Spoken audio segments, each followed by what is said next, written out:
Olympic hero Kurt Angle, and you're listening to the We Are Wrestling podcast. Yo, listen, this is the best Wrestler Alive Platinum match, and you're listening to the We Are Wrestling podcast. Hey everybody, Eric Bischoff here, and you are listening to We Are Wrestling podcast. Hello everyone, this is Nunzio, former WWE Cruiserweight Champion, and you're watching We Are Wrestling podcast. We Are Wrestling podcast. Check them out, man. Stay tuned, listen to the podcast. Best one, Donnie might teach you a thing or two.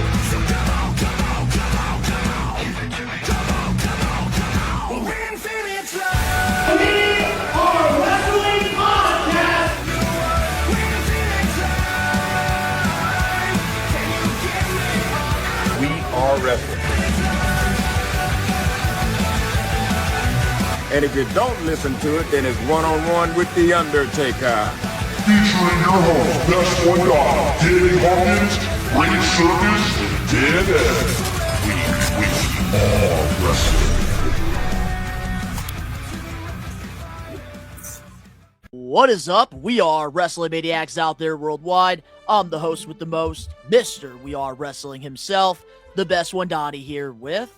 What is going on, everybody? Danny Huckins here, man. 1, 3rd, or 4th of the We Are Wrestling podcast, man. Whatever way you want to look at it.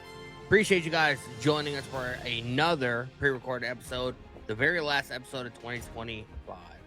And it's kind of crazy, man. This year's just flown right the fuck by. Hasn't been that good of a year as far as like pro wrestling creative, but today we're gonna be giving out some awards, man. What's going on, Dan Eddy? How are you? Nice intro, bud. I'm going on, guys. Doing well. Just had some PB and jelly sandwiches for supper and drinking some coquito, which is like a Puerto Rican version of eggnog. It's pretty good. But yeah, I'm just kind of chilling, ready for the new year, and I totally agree. It's been one hell of a year, wrestling and personally wise. So, but yeah, how's it going, man? I cannot wait until we go back to live episodes, which will begin next Wednesday, January 7th, 5 p.m. Eastern Standard Time, like we did in 2025.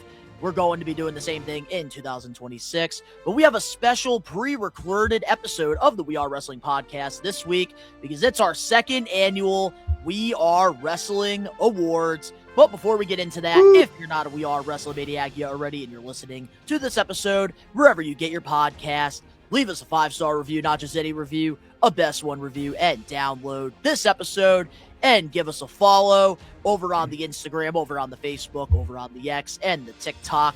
But if you're not a We Are Wrestling Maniac, you're already over on the YouTube channel where you get the best pro wrestling content, live watch-alongs for all the AEW pay-per-views, WWE PLEs, and specials. You get reactions, you get special extras, and you also get usually a live episode of the We Are Wrestling podcast every Wednesday, 5 p.m. Eastern Standard Time. And if you're not a part of the thousands of subscribers, we recommend you guys to hit that subscribe button now, turn on the post notifications. Videos be coming out of nowhere like an RKO. And of course, you already know, the grind is real. So I gotta ask you guys, how was your Christmas? My Christmas was good, man. You know, kids had a ball. We ate a lot of food. I was tired as fuck that day. You know, obviously me and Vicky were up extremely late till like 4 o'clock in the morning almost. And then, you know, naturally the kids, you know, wanted to wake us up around 7:30, 8 o'clock, you know, to you know, see what Santa brought them. So it was you know, it was fun. Ate some food. We had some ham, we had some stuffing, mashed potatoes. And watching Christmas movies, you know, mid-afternoon, I was just dozing off, man. Vicky has me on recording. I think she posts on her whatever the fuck she has. And hey, you're lucky that your kids only. Hey, you got to be lucky though. At least your kids, they didn't wake you up earlier than 7:30, 8 o'clock. Because I know when I was a kid, I was waking up my parents at 6 in the morning. I know, that's opening up my presents from Santa. Dude, I still woke up at 4:20, 4:30 that morning because I stuck with my tradition of waking up early, sorting out the presents, and watching A Christmas Story until like mid-morning. Fed the dogs breakfast and made some sugar cookies. They were actually really good. So That's what's up, Yeah, that man. does sound good. the ham sounds good too. I almost If bought we some ever today. have Actually. a if we ever have a We Are Wrestling Christmas party, you need to make some sugar cookies, man. That sounds really good. Dude, I will make sugar cookies, chocolate chip cookies, any sort of bakery item you guys want. As long as you guys bring the other foods, I will down everything. Oh man, well when this episode comes out, New Year's Eve, like I can't be thinking about cookies, all right? I need to do my diet like everybody else for the month of January and then Champagne. cut back. Champagne's got But water in it. But I will say this, I did have a great Christmas. I got to spend a lot of quality time with my family because as content creators, like we're always continuing to focus on the content. A lot of the times we have to sacrifice a lot to do what we love and to continue to grow the channel.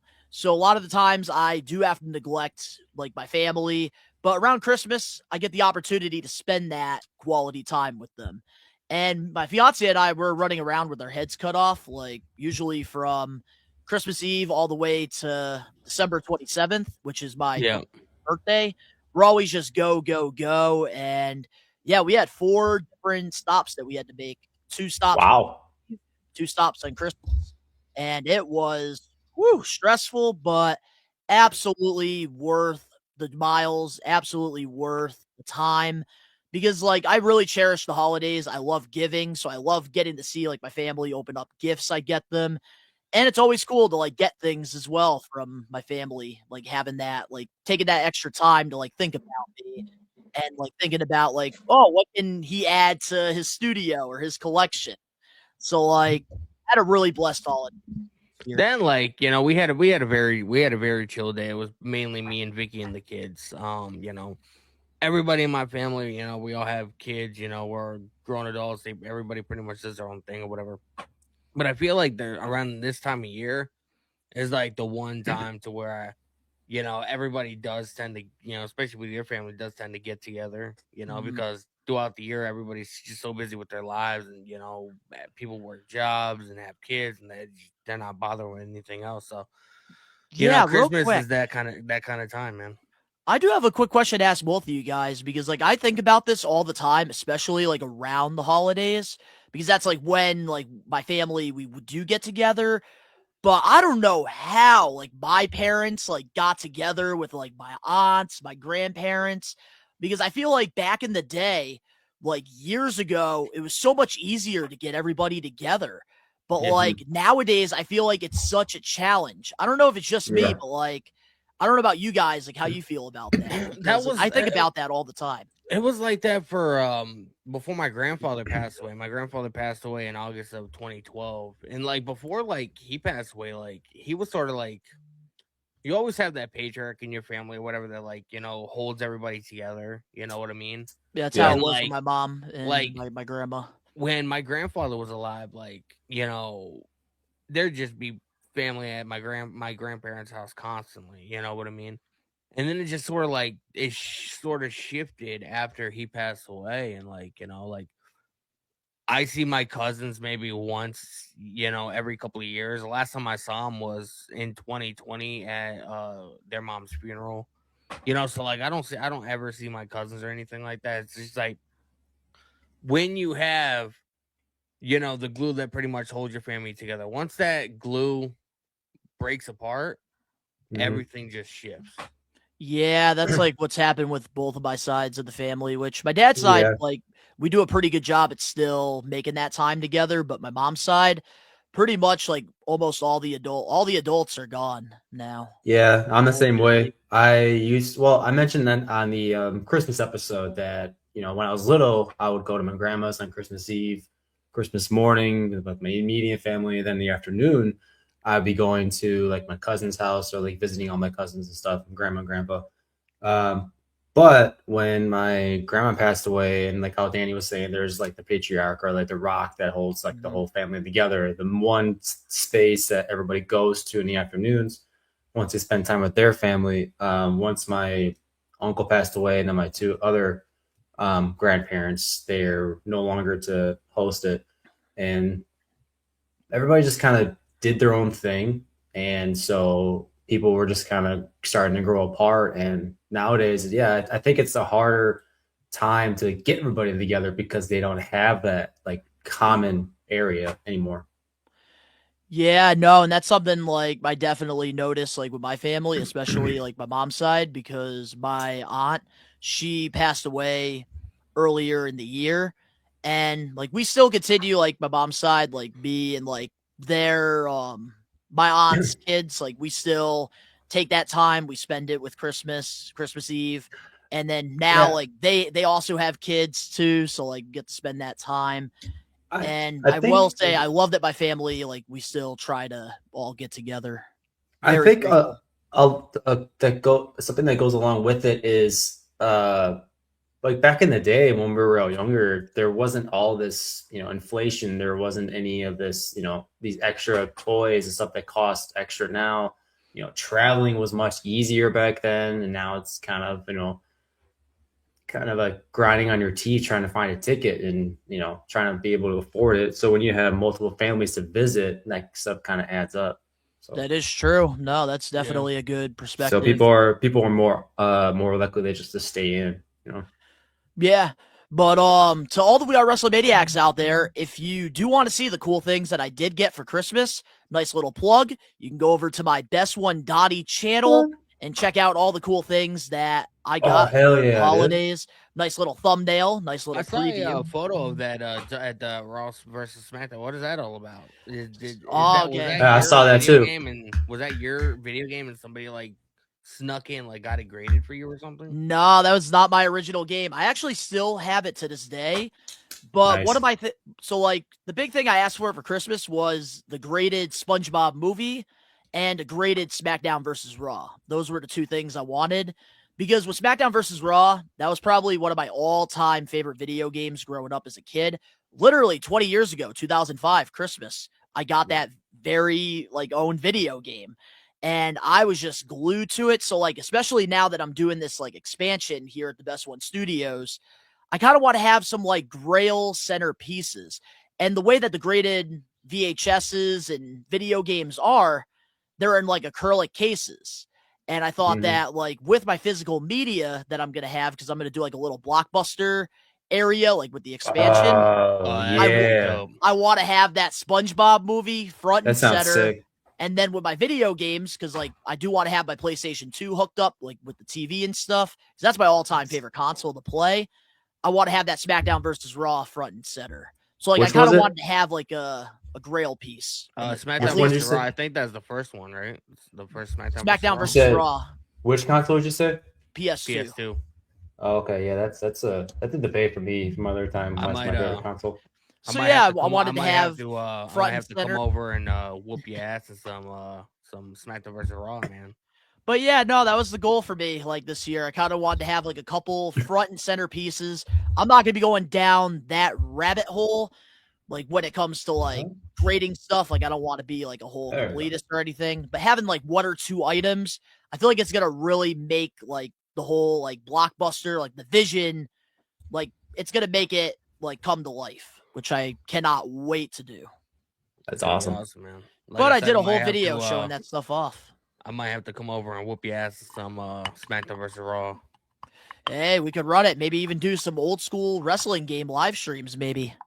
That'd Next be awesome, year. bro. I'd be That'd down. make some interesting content, man. That would be fun. I think that would be a lot of fun. But you will not catch me play a WWE 2K game. I will tell you that right now. Because anytime I buy a WWE 2K game, I'm on it for maybe like a day, and then I get sick of it. That's it. That's the same with me. Every time I buy like a DLC for a game or buy the actual game, my time is limited to how much. Bro, they interest don't I make have. games like they used to, man. Like my The favorite, WWE games were goated. my favorite wrestling game to this day is No Mercy for the N64. Like I feel like that's legitimately like the best pro wrestling game ever made. But I mean, obviously, like if you grew up in the era of like the SmackDown versus Raws and stuff like that, you know, exactly. that'll be your choice. And I But, hear like, that I from mean, a lot of people too about the No Mercy. SmackDown. I wish I got to your play it. role. Fucking Here Comes the Pain. You know, Oh, I love that- Here Comes the Pain. Oh my god. That game was That my was a good shit, one. man. Brock Lesnar was a beast in that game. Holy crap. I know that was back when he didn't look like he had plastic surgery on his eyes. when he was Wasn't able so to much do a of a- shooting star press. Wasn't so much of a blockhead that he is now. Yep, suplexes and F5s, that's all the man could do, and a Kimura lock periodically. Yeah. But I want to ask you guys, well, I know, Dan Eddy, you probably saw maybe some highlights on social media, because I know you're not too familiar with like AEW as much, you don't really watch it, but I do want to know, Danny, your thoughts on AEW World's End over the weekend. I thought it was good. I had a good time on my stream last night. You know, I think I peaked at like 24 people at one point, you know, so content's doing good. It was a good show. I had fun. Way too long, man. And I posted on Twitter, I think on Thursday, because you know, one thing that I've been doing is a night before I go live, I've been, you know, making my thumbnails and like, you know, scheduling my streams or whatever. That way people have, you know, hours and hours and hours of advance notice. And I feel like it has been helping with my viewership a little bit. Hell So yeah. I was just sitting here and I was like making thumbnails for the AEW stream and SmackDown. And so I was like, fuck it. I threw on Collision. And after Collision, I looked at the match card for World's End. I was like, 8 matches. Like that, I feel like that's a sweet spot. And I went on fucking Twitter. I went on Twitter and posted about it. And this motherfucker got drunk on eggnog. And by Saturday afternoon, we had fucking 14 matches. And I'm like, what are you doing, bro? Okay, You had but a lot of those were 0-hour matches. Come on. Why do you need There's 3 or nothing 4 wrong with a 0-hour match, Why do you Danny. need 3 or 4 matches on the fucking pre-show, bro? Talk about wearing out your crowd. Quick What do you question. mean wearing out your crowd? They're going to the concessions. They're getting their popcorn. They're going to get their merchandise. They're going to take a piss or a shit Bro, before the didn't show even- starts. It didn't even sound like they were in Chicago, man. That crowd fucking sucked. They were man. sleeping. Quick question. Am I able to watch the replay of it without having to order or buy anything? Oh yeah, Now that they it's show over with. highlight clips and stuff over on the I YouTube can page. I can help you out after the stream, yeah. Okay. But overall, like, I don't care for like the 0 hours. Like, who cares? I don't count those. Who cares? That's just to get people excited. Just like you go to a UFC or a boxing fight, you have pre-show matches while you're getting settled in. I don't think there's anything wrong with that. And it also gives the people that aren't on the card an opportunity to perform in front of a pay-per-view crowd. And that also really helps with getting experience. I just, you know, I grew up in the era of, you know, not everybody needs to be on the show, you know. I'm Okay, not but saying- WWE Okay, but WWE before the pay-per-views back in the Attitude Era, they had Sunday Night Heat. That was their pre-shows. Yes, but they wouldn't have 4 or 5 matches on the fucking pre-show. They would have like 2, maybe 3. Yeah, I was But gonna they say would talk like and have 3. video packages and vignettes, and they would build up the show and hype up the show, and they would, you know, show people why they should get invested into each match, and each match had its own story. There was nothing. There was one match after one. When one match ended, another match began. Like, they didn't give any room to breathe. They didn't show any video packages. They didn't hype up the show, like what we were going to be seeing. Nothing. All right, so I will ask you this. Quick answer, favorite match of the night.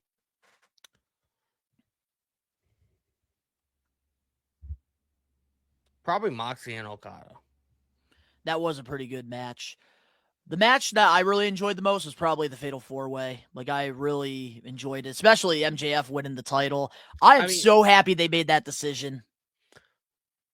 I liked it. I really did. But it was too, like, you can't tell me it wasn't predictable. And I feel like that's where, like, when you go into a match, no matter how good the match may be, when you go into a match and you already This you fucking already Debbie know, Downer. You already know who's going to win. Like, bro. That was last week. It wasn't that predictable. It was not on my bingo card. That's what I'm saying, dude. We went through this whole thing last week saying it wasn't as predictable as we thought. Even When though the MJF outcome got wasn't added, what it we was fucking guessed. predictable. No, it was not. Yes, it was. But, like, you can't tell me you had it I'm on not your doing bingo this again. card to end 2025 going into 2026 with John Moxley winning the C2.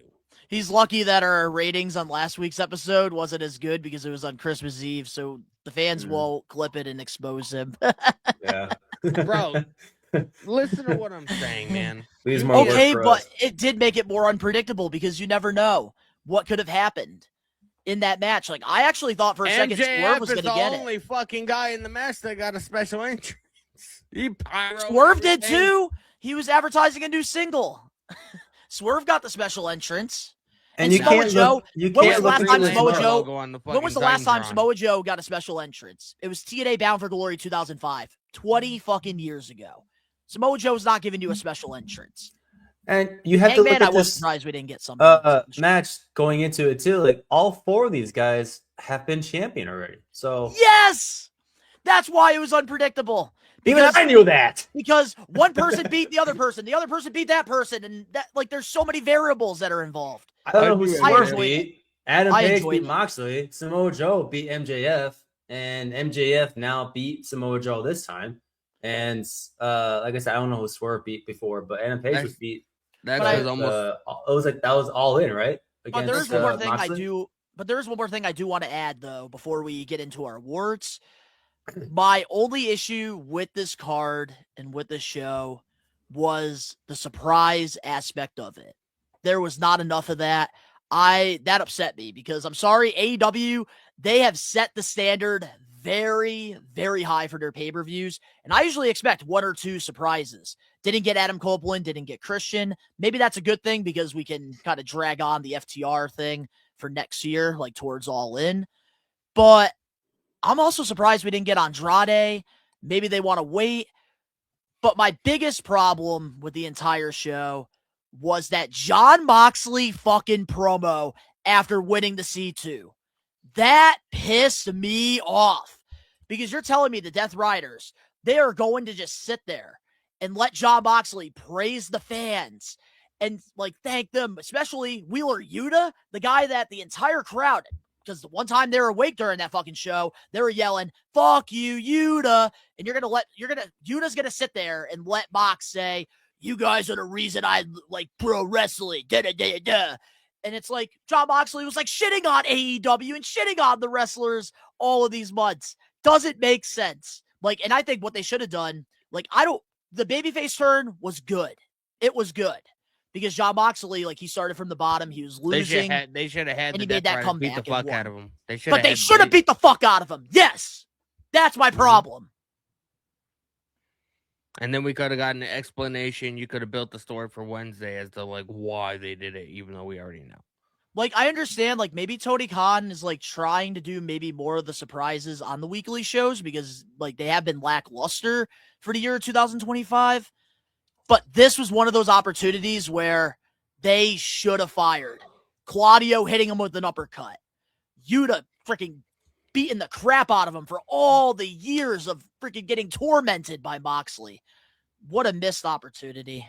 So I was looking up the results of this pay-per-view, and the arena was sold out in Chicago, Illinois. I don't know if they mentioned it was, but they were so quiet, Dan Eddy. They were like sleeping half the time, it felt like.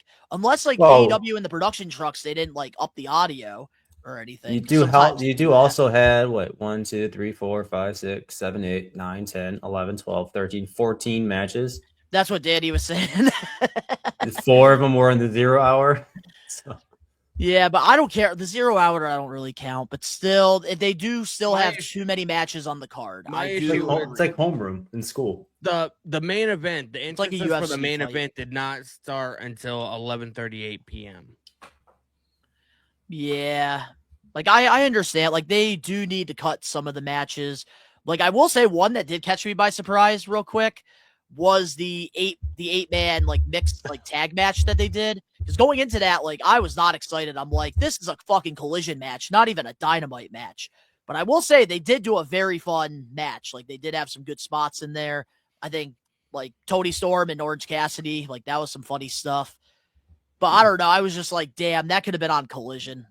Yeah, everybody not even that could have been dynamite. a collision match. Like, so, like, you can take away some of the matches on the card. Like, if you want to have 1 or 2 matches on the pre-show, fine.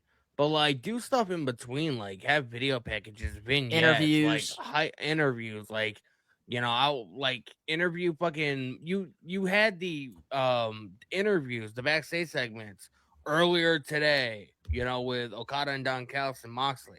Like, you could have put those on the pre-show, you know, about them hyping up the matches and, you know, have all the participants, like, talk about how important it is for them to win and how prestigious this is for the company. Like, you could have done something to build intrigue. That way people could have got emotionally invested into what's happening.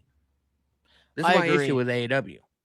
And you're not wrong. And I'm surprised that you and I are like agreeing on a lot of this stuff for once, because a lot of the times you and I, we see like different like views on a lot of this stuff. But I agree with what you're saying. I used to be a Tony Khan defender 100%, bro. But there's like, I can't defend this stupidity anymore. I can't. He makes it so easy. I thought the show was good, but they just some surprises like that could have made it better. But with that being said, now just want to let the We Are Wrestling Maniacs know that the power of the poll is coming back next week when we go back live, January 7th, 5 p.m. Eastern Standard Time. If you want to get your votes in, you can go vote right now in our community tab, We Are Wrestling YouTube channel. And remind me never again, Dan Eddy, to let Danny Huckins control the sound of the show. You gave him the code to log in. That was your fault, dude. It is my fault. So honestly, for that, I'm gonna give myself a boo real quick.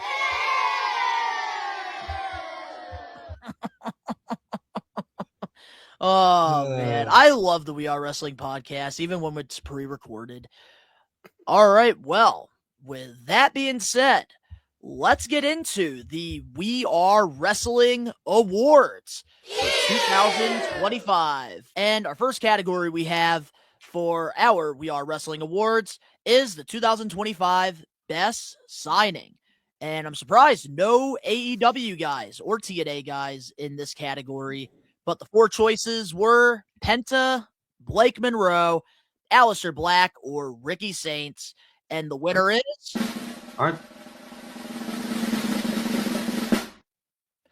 Penta is the winner.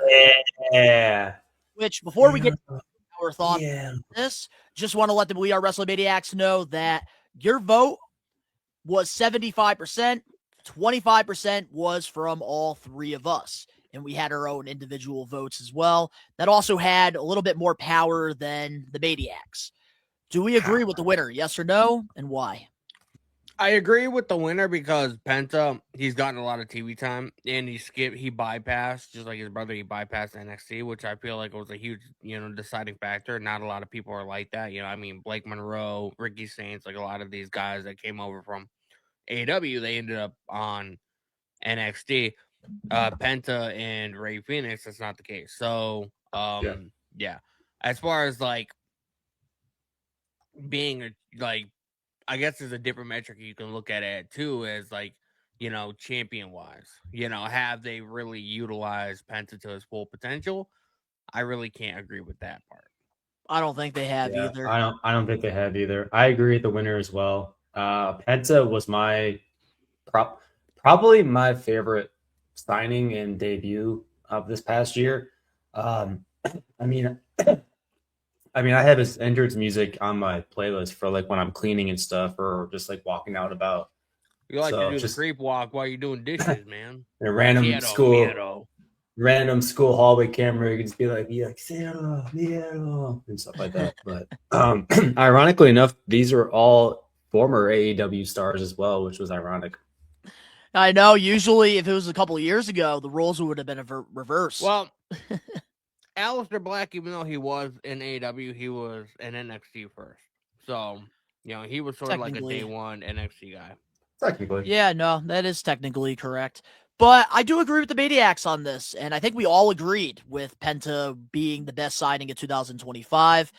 Like, I knew he would transition very well in the WWE because of his mask, because of his aura. And I knew Ray Phoenix would kind of get lost in the shuffle a little bit because he's always been the overall better wrestler than his brother. But I knew in the WWE, like, it's not about just the wrestling. And Penta, I think, now is going to be the new Rey Mysterio of the WWE for years to come. And I do think that we are going to see a United States or Intercontinental Championship around this way about to say at some point in 2026. And I think they did a fantastic job with his build, bringing him in. And I think they haven't overutilized him, but I think they could do a little bit more. But I do think that Penta deserves this award. First belt he should go after is the United States champion.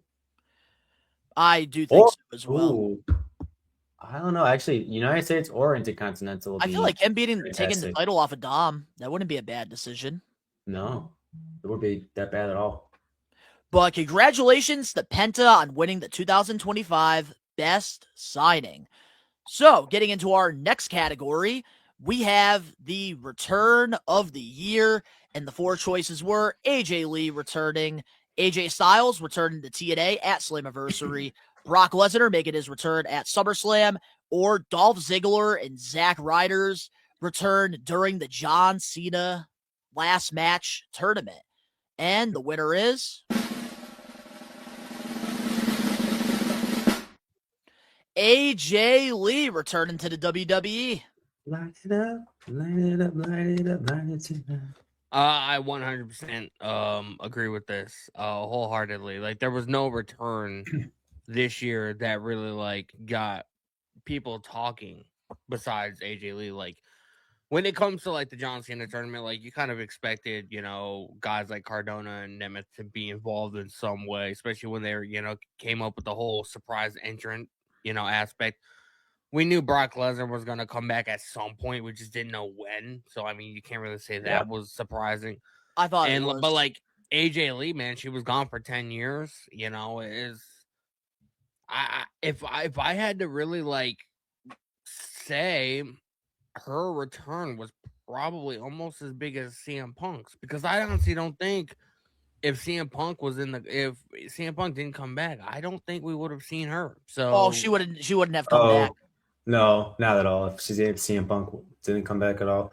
I mean, I have to agree with everything that Danny just said. Like, taking out all that except the part that it's been 10 years since AJ Lee showed up. I think that aspect of it by itself was surprising enough, and pretty much earned her the return of the year.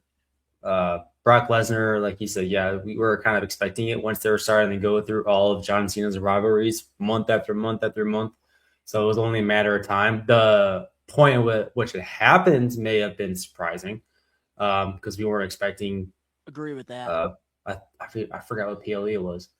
Was it SummerSlam? SummerSlam when he came back. Yep. And then he had that squash match against Cena at WrestlePalooza. Yeah, and I think Dolph Ziggler and Zack Ryder got some sort of a pop when they showed up. Oh yeah, and great.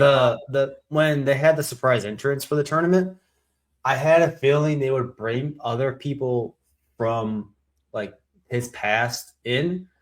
The part that it was actually Zack Ryder and Dolph Ziggler might have been surprising to some. So, but yeah, I think AJ Lee just blew it out of the water in terms of these choices. I do think that the nominees that were in this category all were well deserving, but you just can't beat AJ Lee's return because, like you said, Danny, she's been gone for 10 years. And none of us thought that CM Punk was ever going to come back to WWE, let alone AJ Lee, especially in a very stacked WWE women's division. And I thought they did a great job with her return, and I thought that this was well deserved for her, and can't wait to see what she does in 2026. But congratulations to AJ Lee on winning the Return of the Year. Let's get into our third category, and that is the 2025 Best Gimmick. And we have 4 nominees in here. We have Joe Hendry, El Grande Americano, Naomi, and Timeless Toni Storm. And the winner is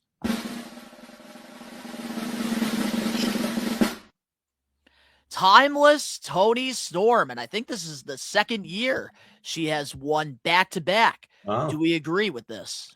I do agree. I honestly think she's like the best character performer AW currently has. They don't really necessarily rely on character too much over there. They rely on like matches and that kind of stuff. So I mean, Toni Storm, like, even if you're not like, I don't think she's as big as she was maybe a year ago as far as like popularity wise. Because she's sort of like here doing stuff with the conglomeration now. The biggest story that she had was with Mariah May. Mariah May is, obviously in NXT now, so they don't have that feud going on anymore. But as far as like character, like a legitimate character, which is like a staple of what pro wrestling was built on, characters. I mean, she's number one in my book, especially in AEW. Yeah, I think as far as from what I know about AEW and the highlights and the actual matches that I've watched with her in it, I would have to say that she does deserve that award. The other few contestants, I thought maybe El Grande Americano would have taken away with it, or maybe even Joe Hendry, or what were the other choices? Joe Hendry And Naomi. and as Naomi. well. Received caution. Yeah. I don't know if she wouldn't Naomi have got would've won injured, maybe. if it was Or not injured, I'm sorry, pregnant. only. If this was a WWE only category, Naomi would have won in my book. Oh, for Yeah. sure. I agree. El Grande Americano, I will say, especially since Kaiser took over the gimmick, he's done a great job with it. And I feel like that definitely needs to be recognized. But if I am going best gimmick out of the four that we do have here, Timeless Tony Storm, absolutely 1,000,000%. deserves it. Did you guys? Dan Eddy, I highly doubt you did. But did you watch that AW White Castle commercial where Tony Storm's in the drive-thru?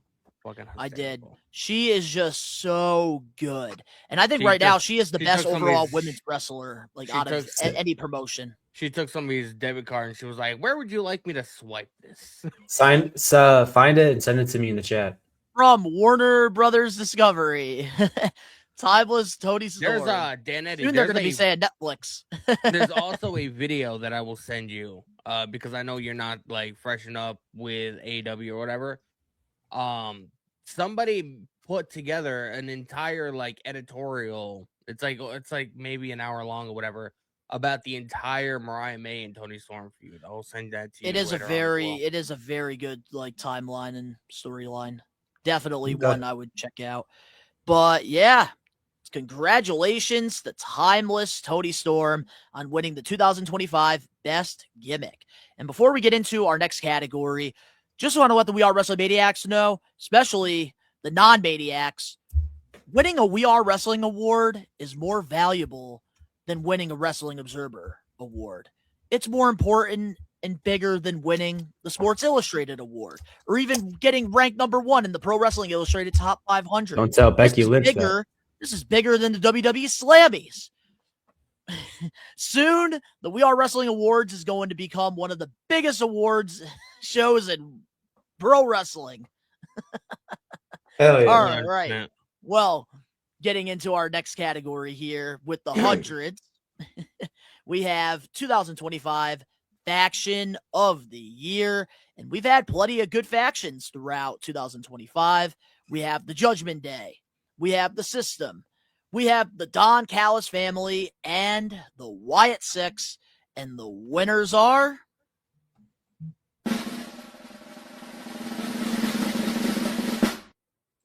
the Don Callis family. Cool. I mean, not really surprising. The Judgment Day has been stale. The Wyatt Six, they got taken off of TV for, 2 months. So, like, Don Callis for, like, as far as, like, consistency, being on TV, telling, trying to tell somewhat of a story, having feuds or whatever, being one of the most talked about, factions in pro wrestling. I mean, it's got to go with Don Callis. I just wish they have too many scrubs there, man. Like, why the fuck is Rocky Romero just sitting there like a fucking idiot? You gotta have some scrubs in a stacked family like that. Dan Eddy, I sent you the video on Facebook. All right, but as much as I know more about the Judgment Day and the Wyatt Six, I would have to agree with the Don Callis family because, like Danny was saying, the Wyatt Six took some time off TV. They're starting to gain momentum now with having the tag team titles, and then the Judgment Day, now that it's starting to gain momentum as well with Roxanne Perez and Liv Morgan back now. Let's see how that goes in the next year. So maybe they can win it next year in the awards.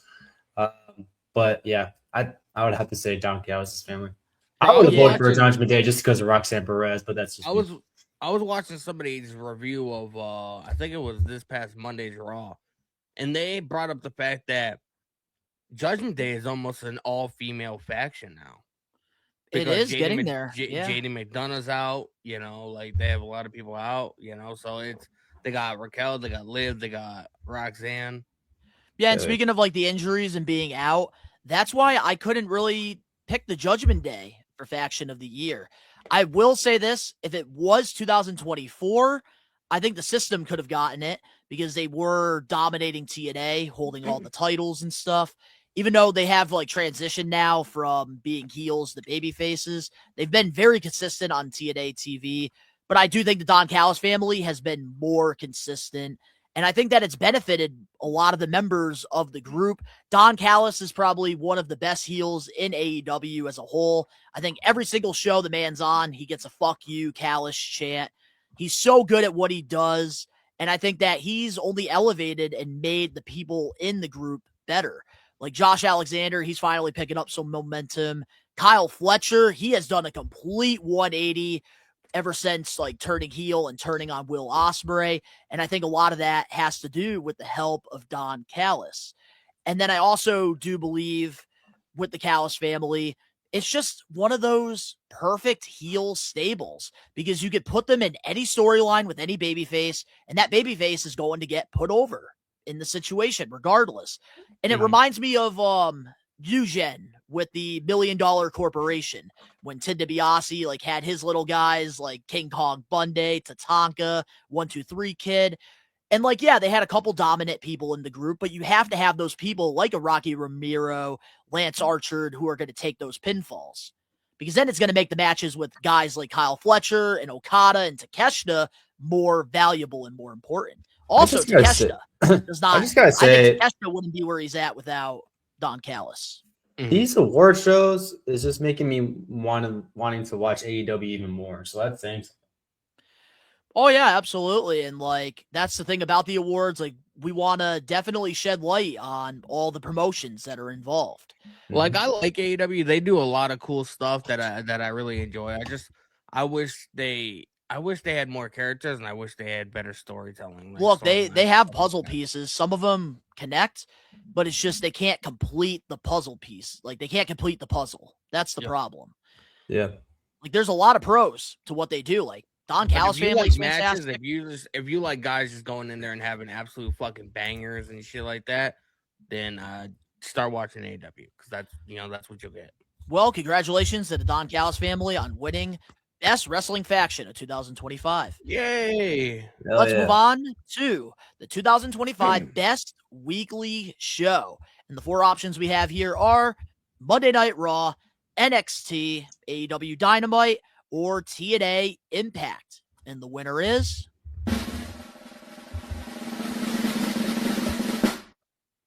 Monday Night Raw with the Best Weekly Show. How do we feel about that? Not really surprising, because you had John Cena on there a lot of the year, during his retirement tour. You have CM Punk on there, you have the Vision on there, you have the whole, storyline with, Seth Rollins getting taken out. You have, any show that has Paul Heyman weekly, it's going to be a good show because Paul Heyman is just a fucking goat. So, there's really no arguing. Like, are they great every single week? No. Absolutely not. Yeah, you can't hit Grand Slams like every week. No. And that's one thing I will agree with Triple H with saying that. They do put on better shows on a more consistent basis than Dynamite and SmackDown, and I can't really speak much of TNA. And I feel like a lot of people didn't really vote for TNA, or get that many votes for TNA because they're not on AMC yet, so they're on an obscure time. They're not live every week. Sometimes they miss a couple weeks of TV. Next year they could win it, possibly. Yeah, with good TV, especially with what Matt Hardy's been saying on his podcast about them trying to prioritize storytelling. I already cleared my schedule. I'm doing a live watch along the very first episode of the AMC debut. We Are Wrestling will be live as well. Cool, man. That's awesome. I mean, that was a hard choice for me because I personally would have went NXT. And obviously this podcast has broadened my horizons in terms of the wrestling world of every promotion, whether it was TNA or AEW. But NXT made me start paying attention a lot more because of the stacked talent that they have on there. Mhm. They've been bringing them up onto Raw and SmackDown as of late, actually, these last few months, especially. And my men's and women's talent is just so stacked. So the storylines that they're building there got my attention because they kind of tie into the people that are on the main roster with Raw and SmackDown. So I personally would have won NXT, but you can't go wrong with Monday Night Raw as well. I feel Yeah, like no, and I feel agree. like- But I I do feel like like- the new free agency thing they've been doing with some of the Yeah, guys Javon- that were on Javon Saturday Night Evans. Main Event. Javon Evans is now a free agent. I agree with what you're saying. I'm not sure if NXT is a better show than Monday Night Raw or TNA or any of them. Just, I don't really watch on a regular basis, but I do follow and keep up with what's happening.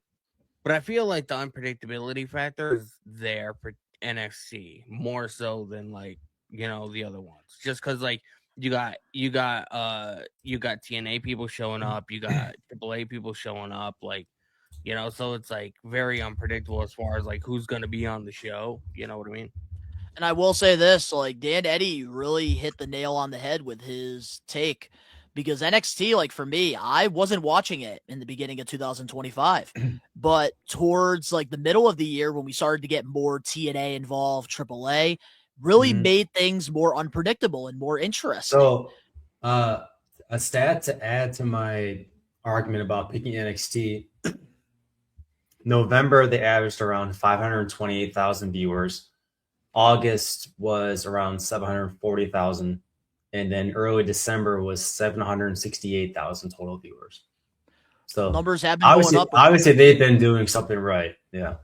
They have. And I think my only reason I can't go with NXT as the best weekly show is because I do want to see them travel. I want to see them go to different areas because it is the same crowd. I have some news that I probably should break now that I don't know if you've heard, but starting in 2026, I don't know where, but starting in 2026, it got announced that NXT, not every week, but they are going to be traveling a lot more for their weekly shows. Good. They're going to be out of they the need Performance to. Center. Because you got to give these talent, especially the ones that they are training in the Performance Center, you have to give them exposure. But I do think Raw overall is the best weekly show of 2025. And my reason being, yes, we didn't have the best episodes every single week. But I do think overall, when it comes to presentation, nothing beat Monday Night Raw this year, especially with the Netflix premiere. But I do think next year, NXT and TNA Impact are going to be serious threats. Exactly. And I think you don't have to worry about the storylines or maybe the consistency factor that Danny was mentioning. Just take a look at the talent, honestly, from the men and the women's. Next year, they can do great things. You can name 5 or 6 players, 5 or 6 wrestlers on both sides, and think of what they could possibly do in terms of maybe championships won, or perhaps getting called up to the main roster because they already have former ties with the wrestlers there in terms of the storylines. So I think they can do a whole lot with NXT by itself. I agree. But congratulations to Monday Night Raw and winning the best weekly show. Let's get into our next category we have here, and that is the 2025 Most Improved Female Wrestler. And the 4 nominees are Harley Cameron, Maxine Dupree, Marina Shafir, and Jade Cargill. And of course, the winner is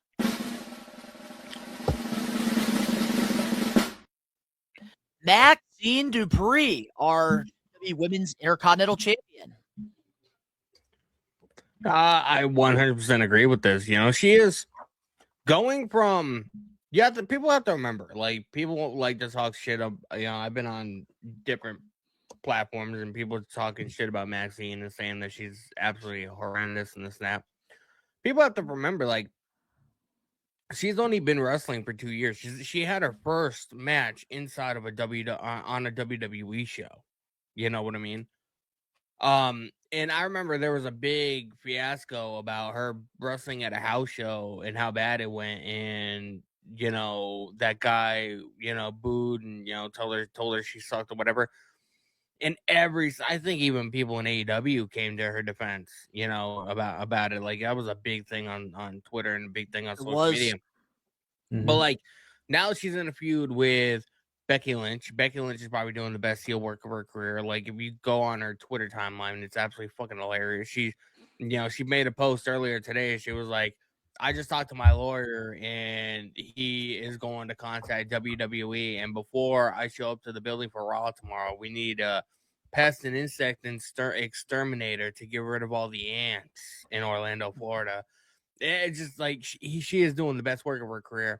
And I feel like you can't have the comparisons about Becky Hogan anymore, about her not wanting to put anybody over, because she legitimately made Maxine a star, and Maxine won her first, main roster title, because of Becky Lynch. So, Agree. Congratulations to her.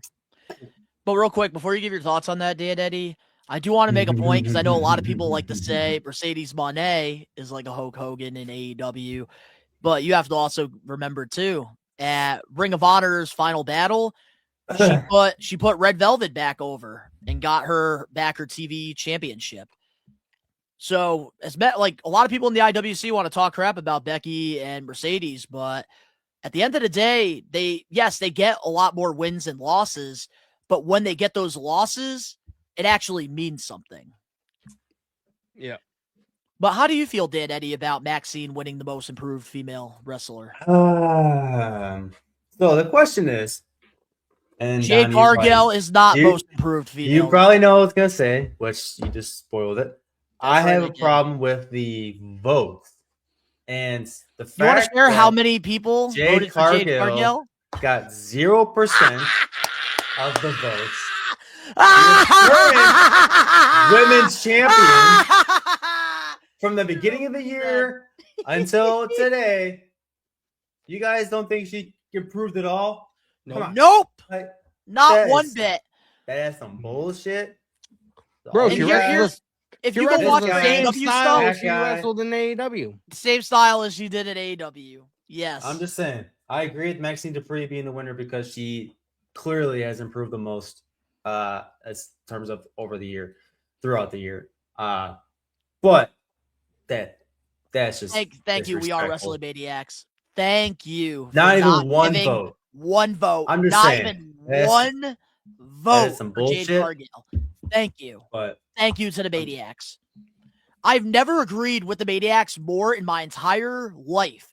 This is what? Episode 189? I would have to say that in terms of her championship reign, they're not doing anything with. So I'll have to hate her on that. But as far as the improvement goes, like in terms of just her overall wrestling ability, there needs to be some recognition. And you guys said so yourself. She has been improving. So I was more shocked than upset that she got 0 votes. But needless to say, there needs to be some recognition, I should say.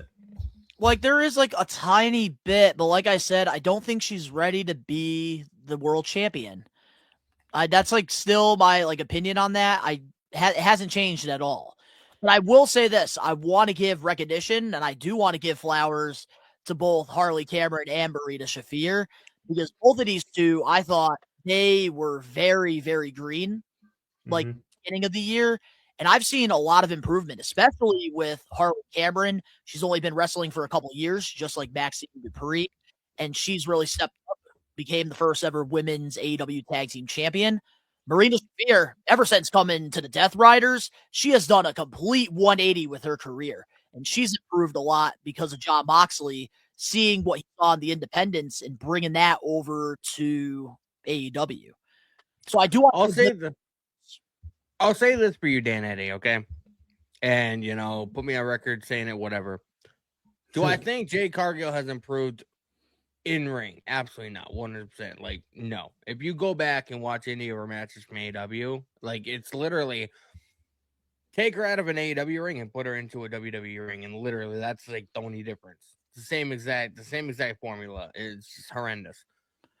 I will say, she has gotten better on the mic. She's gotten better at cutting promos in a way, and she has gotten more comfortable in front of an audience. Oh, that's never been her problem. Outside of that, I can't really say she's improved much.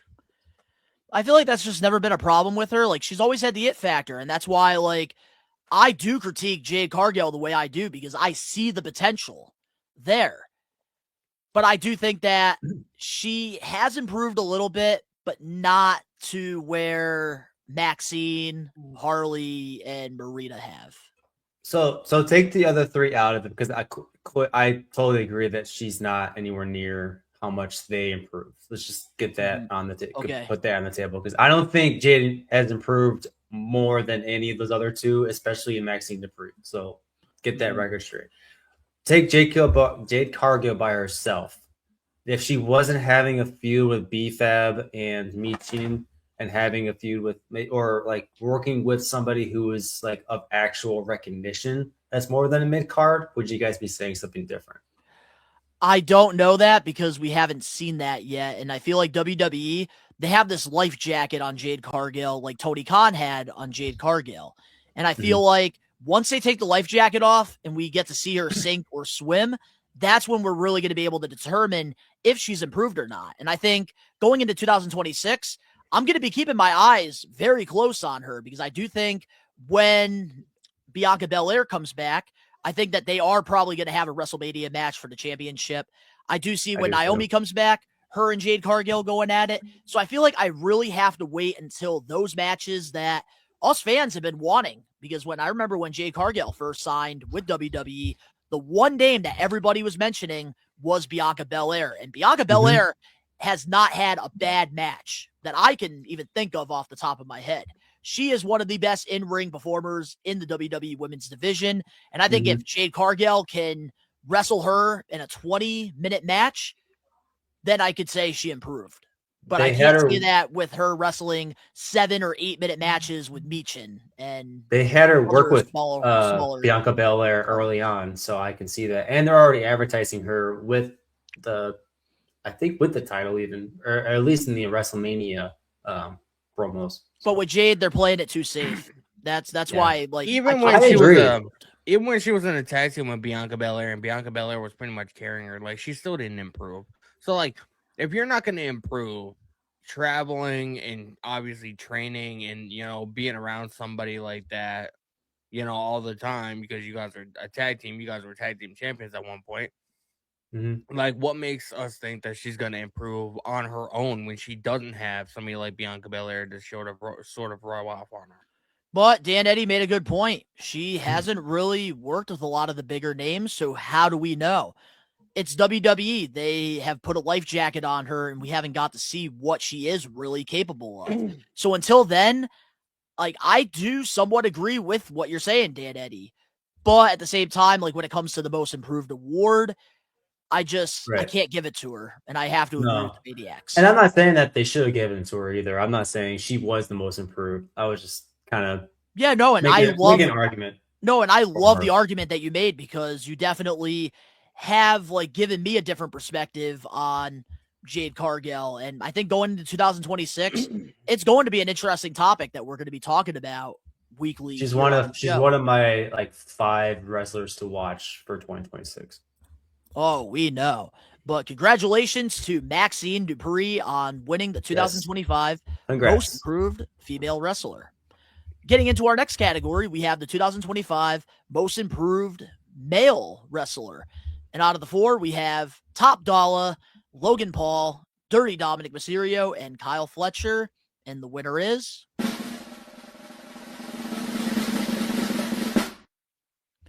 Dirty Dominic Mysterio. I think this might be his second year winning this. This was an easy choice. I can't really say it was an easy choice, man, because, like, I'm not sure, to be honest. Well, you can go first. I feel like Kyle Fletcher's had a hell of a year, man. That's who I had as well. But the Maniacs, a lot of them, they had Dirty Dom. I will say Dirty Dom has had bigger moments. You know, I mean, not just anybody can, stand toe to toe with John Cena and cut a promo, and John Cena's the literal GOAT at the moment. So, as far as like big moments and like, Mike skills and stuff like that, I gotta go with Dominic, but obviously the rest, I just what were the votes? Like what was I was just gonna say I could share it to you right now because I do have it here. I just want to know how So close. here was the percentage, like when it comes to the fan vote. AJ Francis had 7%, so you can kind of wipe him out, even though he has improved. So I do want to give some flowers there for him. Dirty Dominic Mysterio had 56%, which the fans, they did have Dirty Dom winning with the majority vote. Kyle Fletcher had 26%, which was pretty close. But obviously, you and I, when we did discuss this last week, our vote really, with the percentage that we have, didn't outpower Dom winning. And 11% had Logan Paul, which I feel like Logan Paul definitely deserved more votes. I would have put Kyle Fletcher sort of in the 30s, and I would have put Logan Paul in like the 20s. I was gonna say that I would put Kyle Fletcher second, and then Logan Paul sort of up there, flop there. I mean, sorry, have it top dollar. I know he's been improving, so he doesn't deserve that. I can't really talk much on Top Dollar because I haven't seen enough of his stuff. I haven't. Top dollar, I haven't. And I will say he has improved a lot this year, especially that ladder match, that TNA Slammiversary. He did some of the biggest spots in that match, like off the ladder. And like, I was surprised, like what he was capable of doing for his size. And that's somebody I do think that people got to keep their eye on in 2026. In terms of Logan Paul, like if you looked at him at the beginning of the year and then up to today, I say he improved a lot. Like I give him recognition too. But you just can't like argue that Dom didn't have like his year, and he's not even at his peak yet. I don't think he hasn't won. He hasn't won like 28 heavyweight world champion yet. He hasn't won, or done probably what he is most capable of doing either. Man, so. Dom, like I feel like every year, like he sets his bar higher and he always reaches it. And that's why I feel like he is a 2-time most improved winner when it comes to the We Are Wrestling Awards. And I'm not mad that he won, but I do agree that Kyle Fletcher has really improved in the year he's 28 right now. Especially going into, I want to say, AEW All Out, when he went against Hangman Adam Page. Mm-hmm. Like he was able to go against the very best in All Elite Wrestling. And he proved that he's not just the mid-card guy. Like he could be a world champion someday. But I do think with Dirty Dom, like Dan Eddy was saying, you can't really argue with him like not winning this, because he also went toe-to-toe with the GOAT, John Cena, during the time. And he was one of the few that held his own.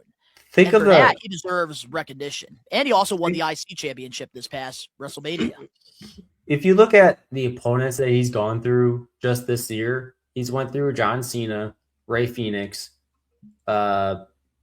Sheamus, or not Sheamus. Not Sheamus. Rusev, Penta, I think I said, AJ Styles. I think he did LA Knight as well, CM Punk. So just the fact that he's wrestled all these people just this last year is incredible. And I'm telling you, just like Kyle Fletcher, Dirty Dom is going to be a world champion someday. Same with Logan Paul. And I can make an arguing case there with Logan Paul deserving this as well.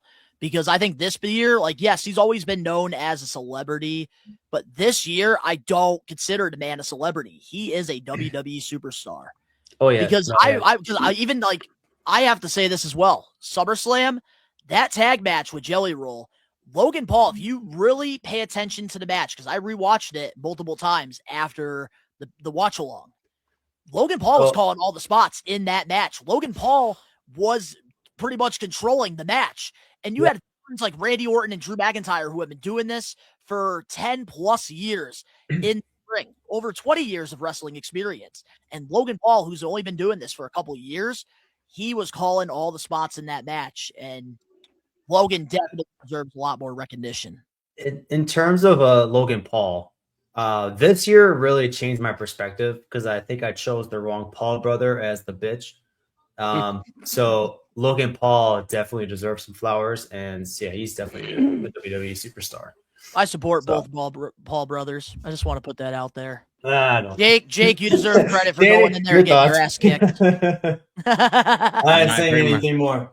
It could be a whole nother podcast. Dan Eddy said, "This is not the boxing awards. This is the We Are Wrestling awards." So I will say this: like all three guys definitely deserve recognition. AJ Francis, I can understand why he got the last place vote when it comes to the fans, because TNA, like I said, and I think this is gonna be a reoccurring thing here on the awards. They don't really have a TV network, which is why I think a lot of people aren't really exposed to them. Mm-hmm.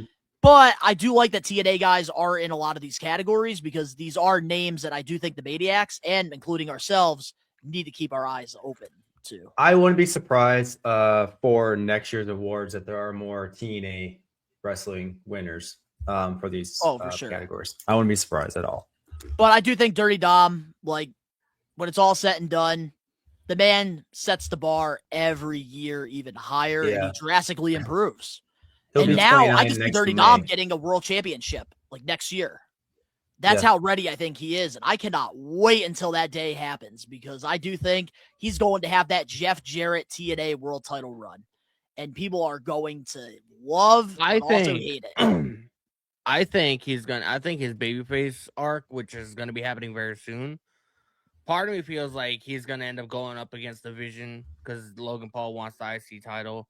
And the Vision is going to end up pulverizing him, and his dad's going to come out, and they're going to end up making up and hugging in the middle of the ring. Dirty Dom versus Logan Paul, WrestleMania 42. That would be muddy. That'd be a muddy match. Logan did say a couple weeks ago backstage, he's like, that Intercontinental Championship is mine. Well, also, Ray. No, but here's the thing. But here's the thing. Also, that would be a full circle moment, because think about it. Logan Paul's first WrestleMania, Dirty Dom's first WrestleMania, they were in tag matches with two veterans, Miz and Rey Mysterio. So imagine they go from that to a one-on-one singles match at the biggest stage of the ball with the Intercontinental Championship up for grabs. WrestleMania Vegas this year, man. I'm calling it. Moment right there. With the Miz interfering. Oh, we don't need that. But congratulations to Dirty Dom on winning the 2025 Most Improved Wrestler. Well, getting into our next category now, we have the 2025 Most Underrated Wrestler. These are the guys that you don't know, but you're going to start paying attention to going into the new year. And the four nominees we have are Vanilla Baby, which is Blake Christian, Speedball Mike Bailey, Miles Bourne, and Richard Holiday, which is our, I think, only independent wrestler that is in any of these categories. You introduced me to him at a Northeast Wrestling show a couple years ago. Yes, I did. And let's find out who the winner is.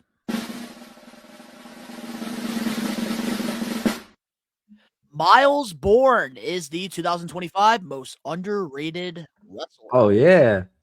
Yeah, I could see that. You know, he went from being a tag team competitor to now being singles or whatever. Him and Tavion Hyde sort of like, drifted apart.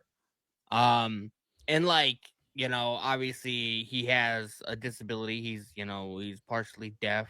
He has something else that's wrong with him too. I can't remember offhand. I don't want to out his business, especially if I get it wrong. Speculate on it. Yeah, he's doing good work, man. I feel like there's a lot of people in NXT that are still like above him. So I feel like in 2026 they need to really like start moving him up the card a little bit. I feel like they're going to, because a lot of these bigger names in NXT are getting called up now that they're doing this. They're gone. Yeah. So somebody's got to fill in that void, and I think they do see something in him, because he also was in that Iron Survivor match. Him and Ethan Page is going to be a banger when that happens. Oh, for sure. Ethan Page, I see being called up real soon here. But I will say this.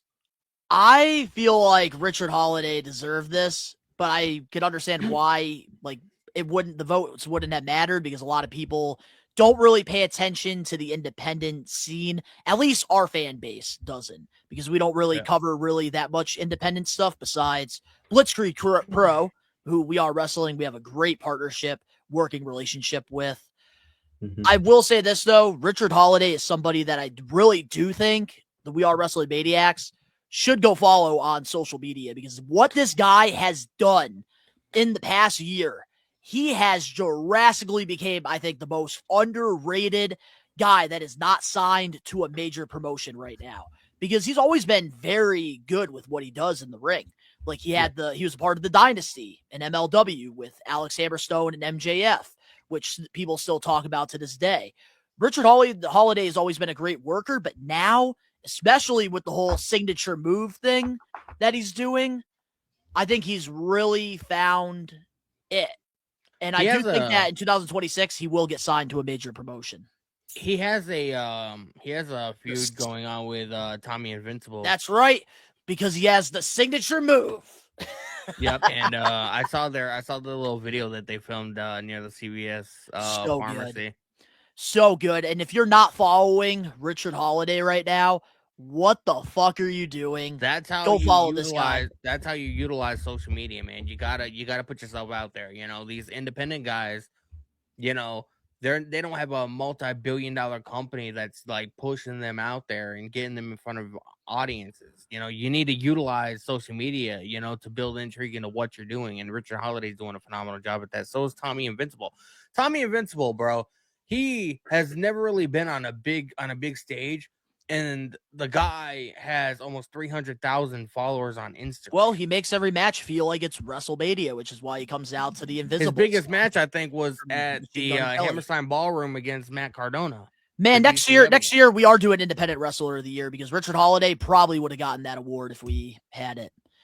But Miles Bourne, I will say, does deserve this award, because you're right. He did go from being a tag team guy, actually the third guy in a faction, to now being that guy. And I think that we are going to see drastic improvements with him going into 2026.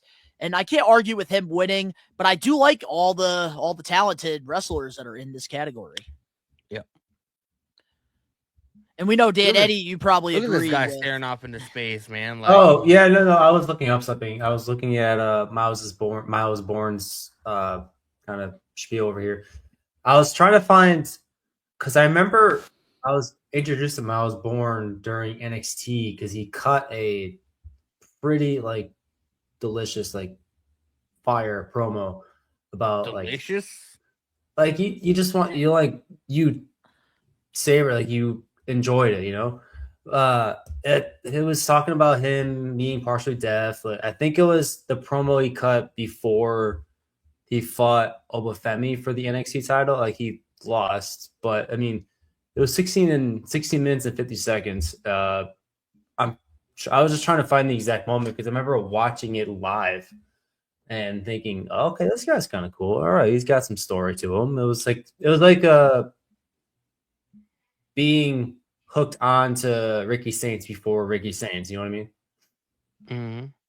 Oh yeah, for sure. So that's what I was looking at over here. I was listening to you guys, but I was trying to figure out things. All right, so I did find a video here real quick. So with Richard Holiday, I do want to show off one video because it is going to be non-copyright because it is not a part of a major wrestling promotion. And I do want to show the fans what they can expect from Richard Holiday and like what we're talking about here. So let me try pulling this up real quick. But from like your experience, Danny, do you want to talk about that from watching him versus Killer Cross at Northeast Wrestling a couple of years back? Will I find the video? I remember it was a good match. It wasn't like, I remember critiquing it a little bit. Like it wasn't like the best performance I ever saw. Cause I remember like I feel like the highlight of that show was Aleister Black versus Jay Lethal. I remember that being if that's the same show. Because I remember we went to 2 Northeast wrestling shows, literally like, you know, one after the other around that time. But I mean, it was a fun match. I remember you being like, that's Richard Holiday. I think he was in like MLW at the time or whatever. And, you know, I didn't really think much of it, but like, I mean, because I make pro wrestling content, like a bunch, like I'll be scrolling on like TikTok or whatever, and a bunch of these videos will show up, and like, I'm just like, I saw a video recently of him at the CBS with Tommy Invincible, him in like a Starbucks or whatever, like a coffee shop. Like the guy's really like, utilizing social media, and that, like, being an independent pro wrestler, you have to build intrigue. That way you get, fans, more fans that come see you, the more money you make at the end of the day. And being like an independent contractor, which is what pro wrestlers are, they don't have the machine, behind him. They don't have WWE and, AEW and, these billionaires really pushing their stuff out all the time. All right, I did find the video here, and this is actually from Richard Holliday's social media, and this is his signature move, Greatest Hits Volume 1. Quick little video, so here we go.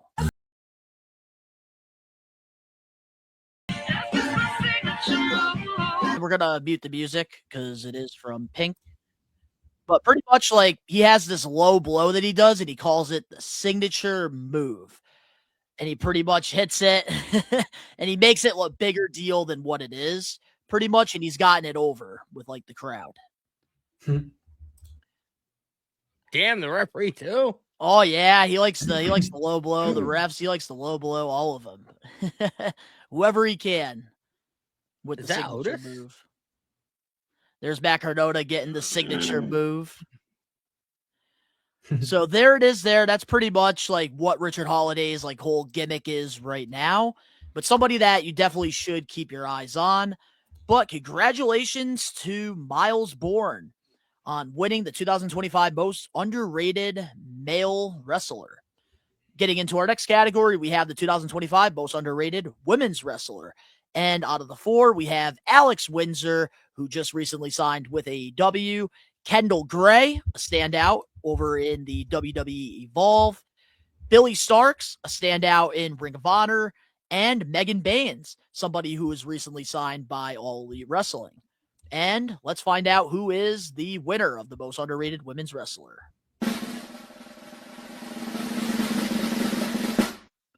Kendall Gray with the W. Not really surprising. Like, I know very little about her. I know she's in Evolve. She's obviously a prominent name on the indies. She was a part of the WWE ID program, if I remember correctly, and that's what got her involved with WWE Evolve on Tubi. And then she's been making appearances on NXT, and she was in the Iron Survivor challenge at Deadline, which she ended up winning, which biggest standout. That is, that's your state to claim right there, man. Like, you go from one day this pretty much nobody, because that's what you are on the indies. Like, no, you don't really have the name recognition to really back anything up. And next thing you know, you're winning the Iron Survivor Challenge, which is one of the biggest matches in NXT. So, she's absolutely phenomenal. And she killed in that match, man. She did a phenomenal job. She did. And I do agree. I think Kendall Gray, she really picked the momentum up where it matters. And I do think that Iron Survivor women's match, she was the standout in that match. And she was working with some of the best women, because I do think the division over there at NXT, they have the most stacked women's division in all of wrestling right now. And Kendall Gray, she has definitely proved that she is definitely the most underrated. Yeah, I have to agree. Along with what Danny was saying, she's only 24 years old too. She's already started to get recognition from not only the NXT producers, but getting to be able to work alongside some of the big names that Donnie was mentioning. So she's actually on my list of people to watch for next year. Oh, for sure. And I do feel like Billy Starks is going to get that moment that Kendall Gray got, if she's the one to take the championship off of Athena, which I hope doesn't happen. My second pick would have been Megan Bain, just because she's a prominent figure on AEW. She's in a great tag team right now with Penelope.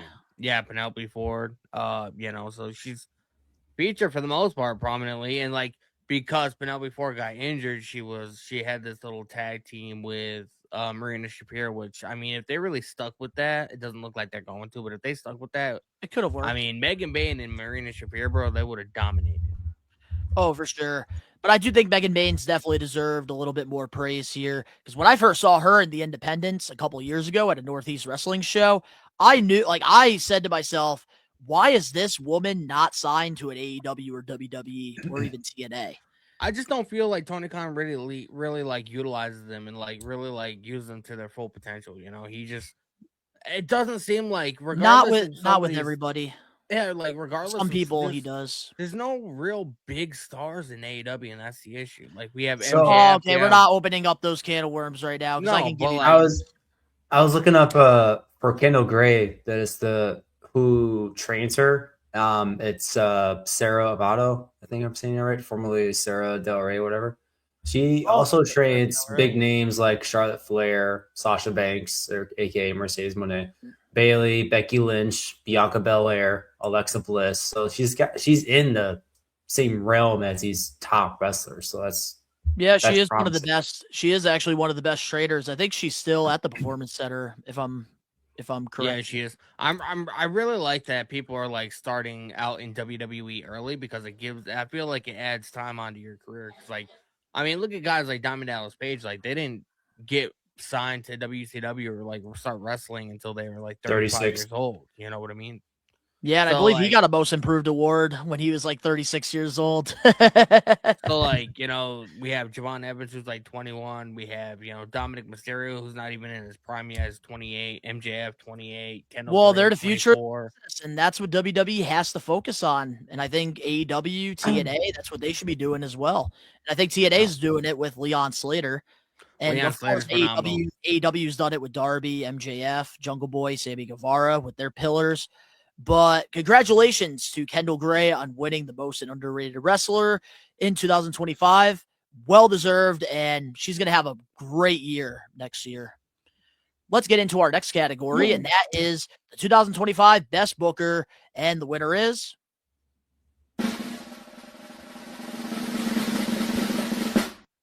Shawn Michaels, who is the head booker of NXT. I like how you didn't name up the contestants. Well, the contestants are, here's the 4 contestants real quick. Thank you for clarifying that. We have, of course, Tony Khan, who runs AEW Creative, Triple H, who runs the WWE main television programs with Raw and SmackDown, Delirious, who is the head writer of TNA Wrestling, who is a former Ring of Honor wrestler, and Shawn Michaels is the head booker of NXT.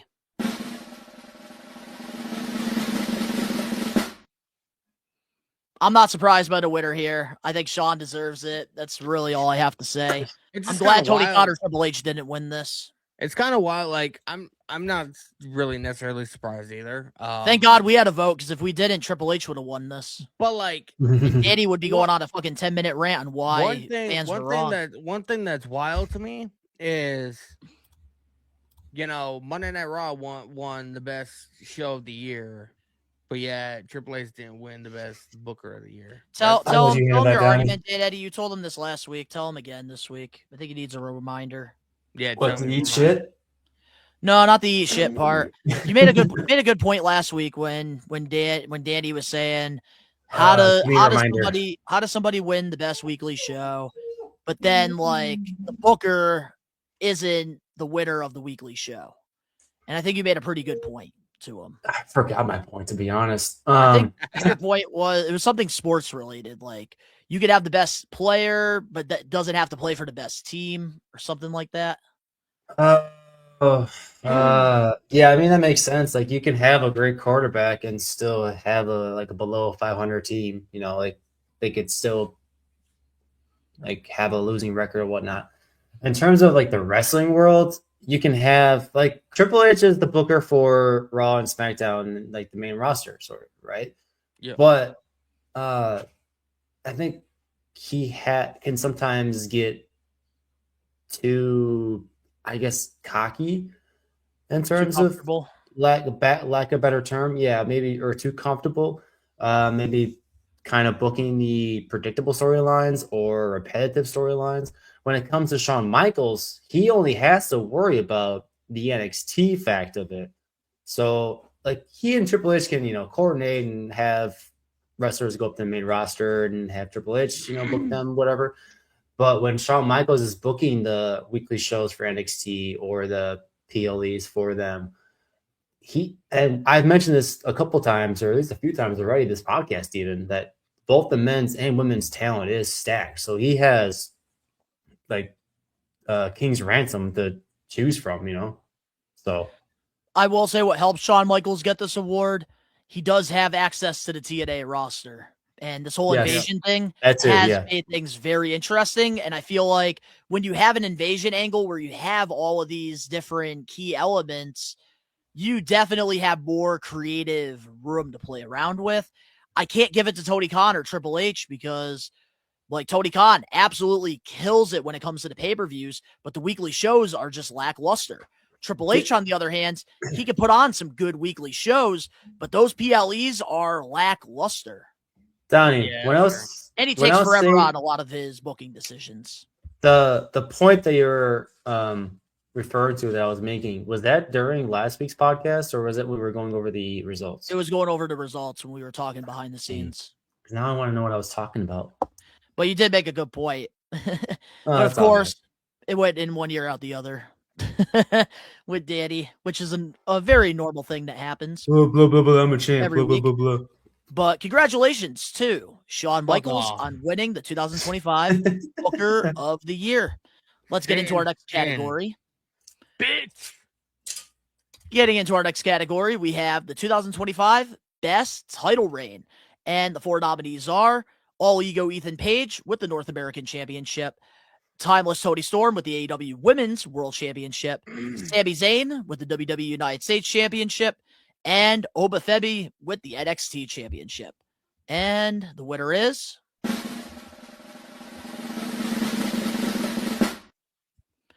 All Ego Ethan Page. And he's the first person to hold the North American Championship that redesigned it to make him fit his character.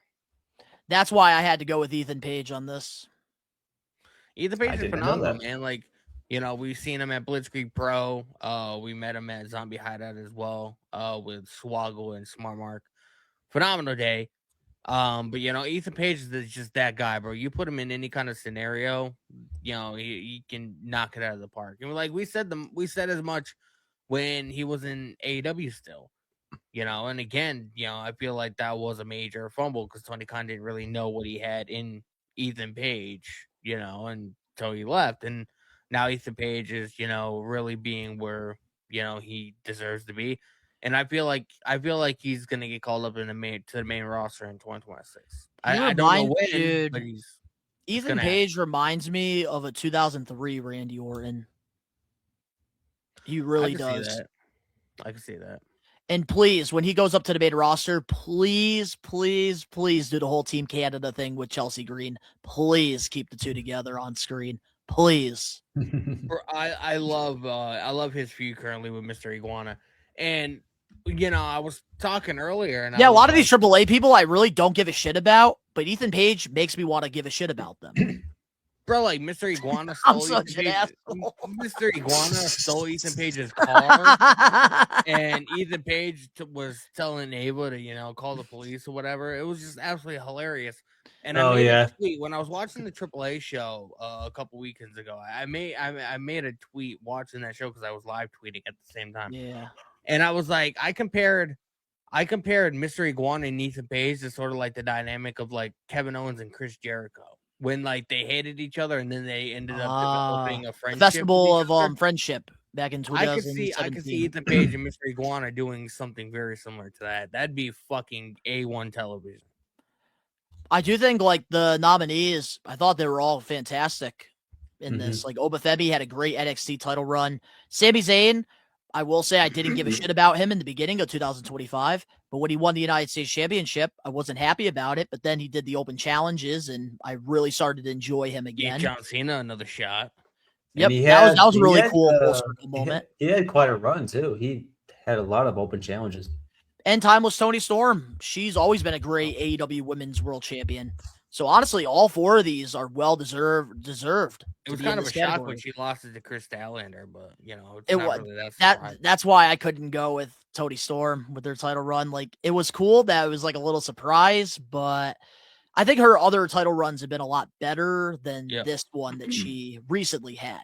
Congratulations to All Ego Ethan Page on winning the 2025 Best Title Run. Getting into our next category, we have the 2025 Best Catchphrase.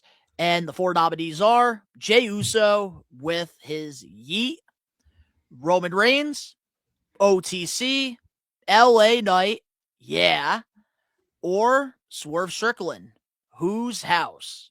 The winner is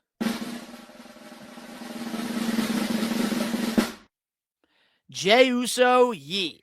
Are you surprised? I'm not surprised. Congratulations, Jey Uso.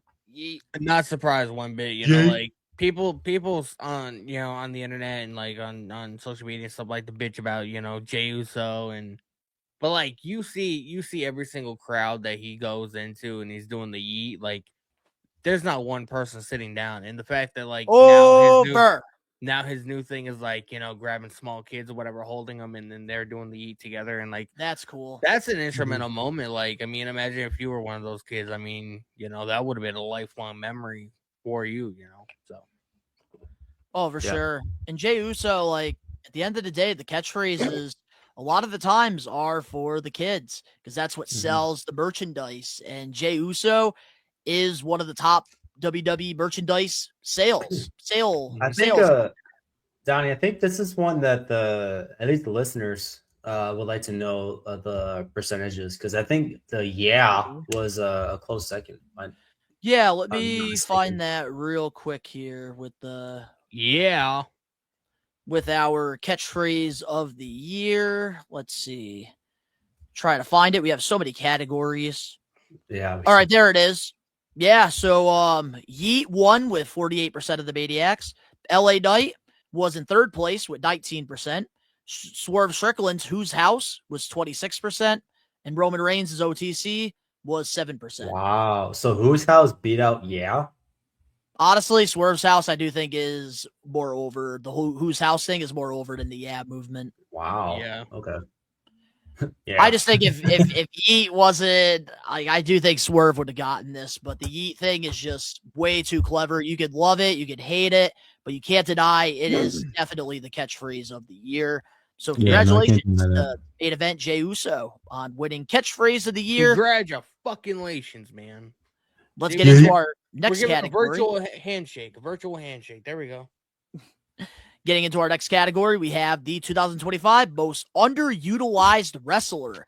And this category, pretty much the winner is the most underutilized guy, which pretty much is somebody that WWE creative isn't utilizing the way you want them to. And the 4 nominees for this one, we have Carmelo Hayes, who just recently won the United States Championship, Austin Theory, who just came back, a part of the Vision, Finn Balor, who's been stuck in Judgment Day in Dirty Dominic's shadow, or Karrion Kross, who recently left WWE, even with the fans giving him those big reactions and him being over. So the winner is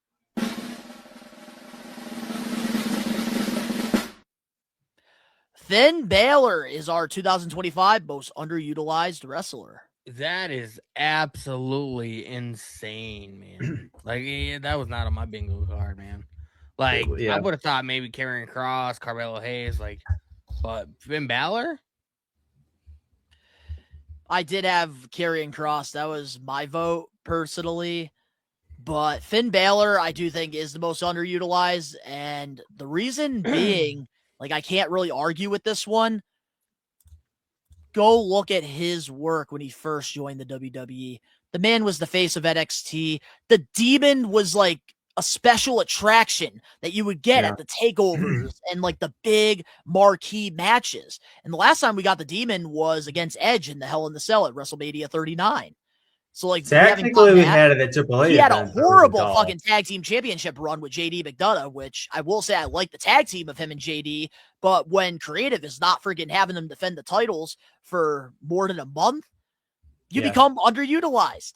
And then of course, Dirty Dom is our most underrated wrestler of 2025, just won the award. And Finn Balor, unfortunately, is in his shadow because Dirty Dom is at that next level in his career. But I think a lot of people forget who Finn Balor is. And that guy is a world champion. He's a main event guy, and he's not being used like that. This is going to be coming out on New Year's Eve. So, on December 31st, Finn Balor has had 10 singles matches this entire year. Disrespectful. You guys want to know how many that he won? Probably none. 2. One. He won one. Lost 1 singles match out of 10. 1 draw. It says. Yeah. Singles matches. Only 10. Oh, I'm sick to my stomach with that. Oh my god. The last time he had more. This is Prince Devitt. This guy was the former leader of the fucking Bullet Club. This guy was a first-round draft pick in the WWE draft in 2016-17. Okay, so you want to go from 2016? First Universal Champion! 2016 singles matches, 31. 2017, 103. 103! And now 2025, 10! 10 singles!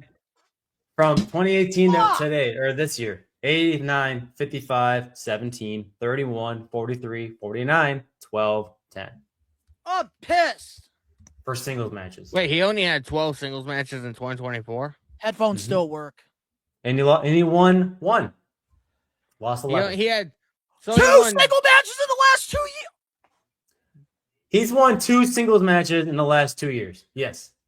Yeah, he's the most underutilized wrestler. I love Karrion Kross. The guy got fucked in the WWE, but that is just unacceptable. That is just... Yep. At least Carmelo Hayes got the United States champion. They're fixing that. At least Austin Theory is going to be back on TV with the Vision and stuff. Take Finn Balor out of the Judgment Day. Yes. Move him to SmackDown as soon as possible. He can feud with Carmelo Hayes.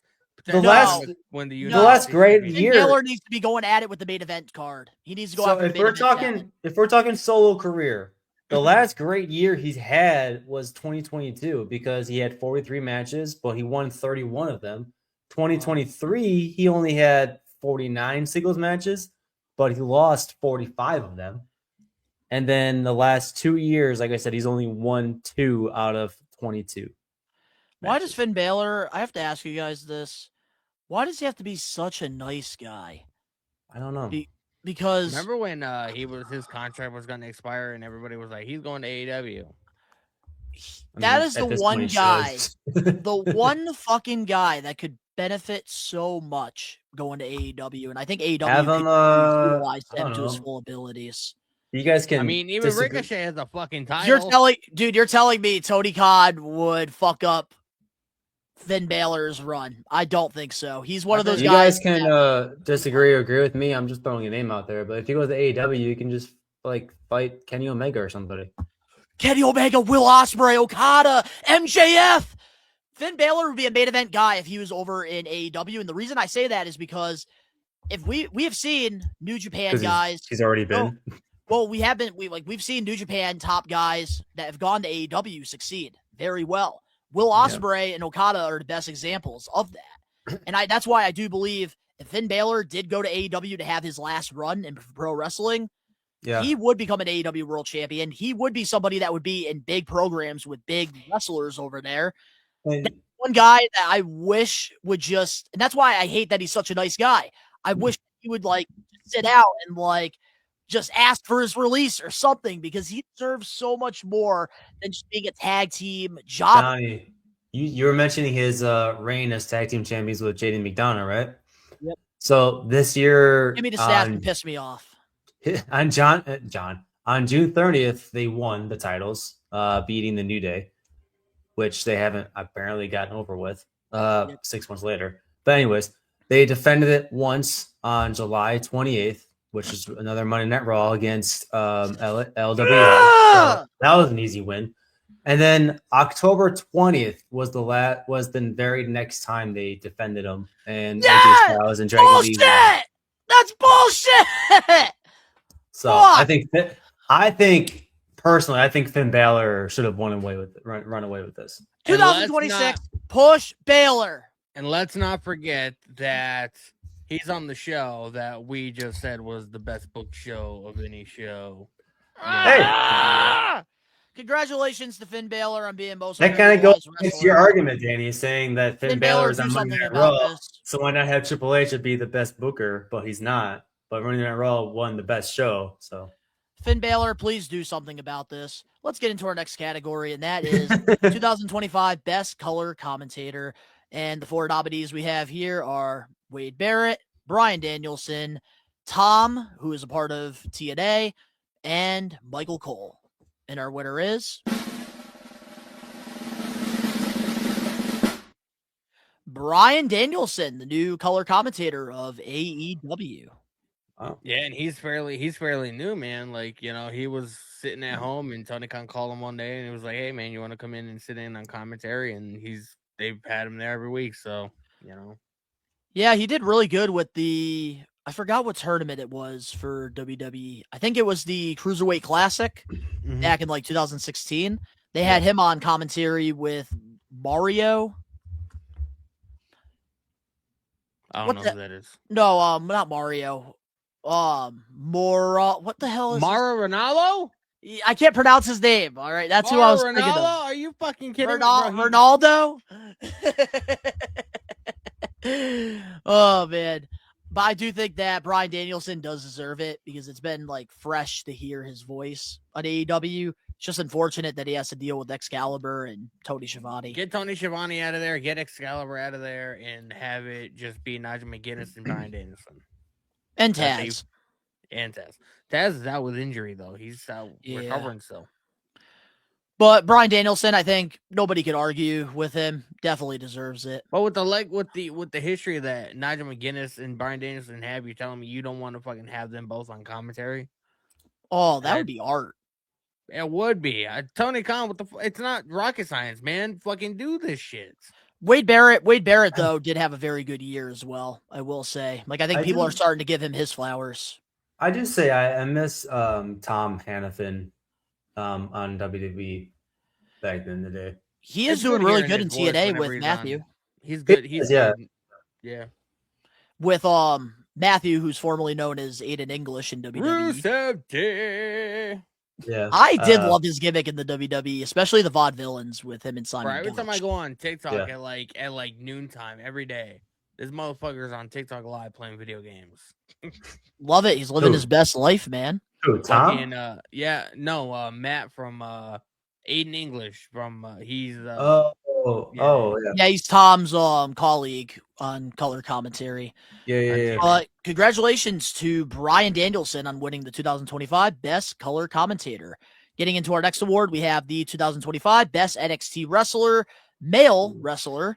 And out of the 4, we have Javon Evans, Trick Williams, Obafemi, and All Ego Ethan Page. The winner is... I forgot who I voted for.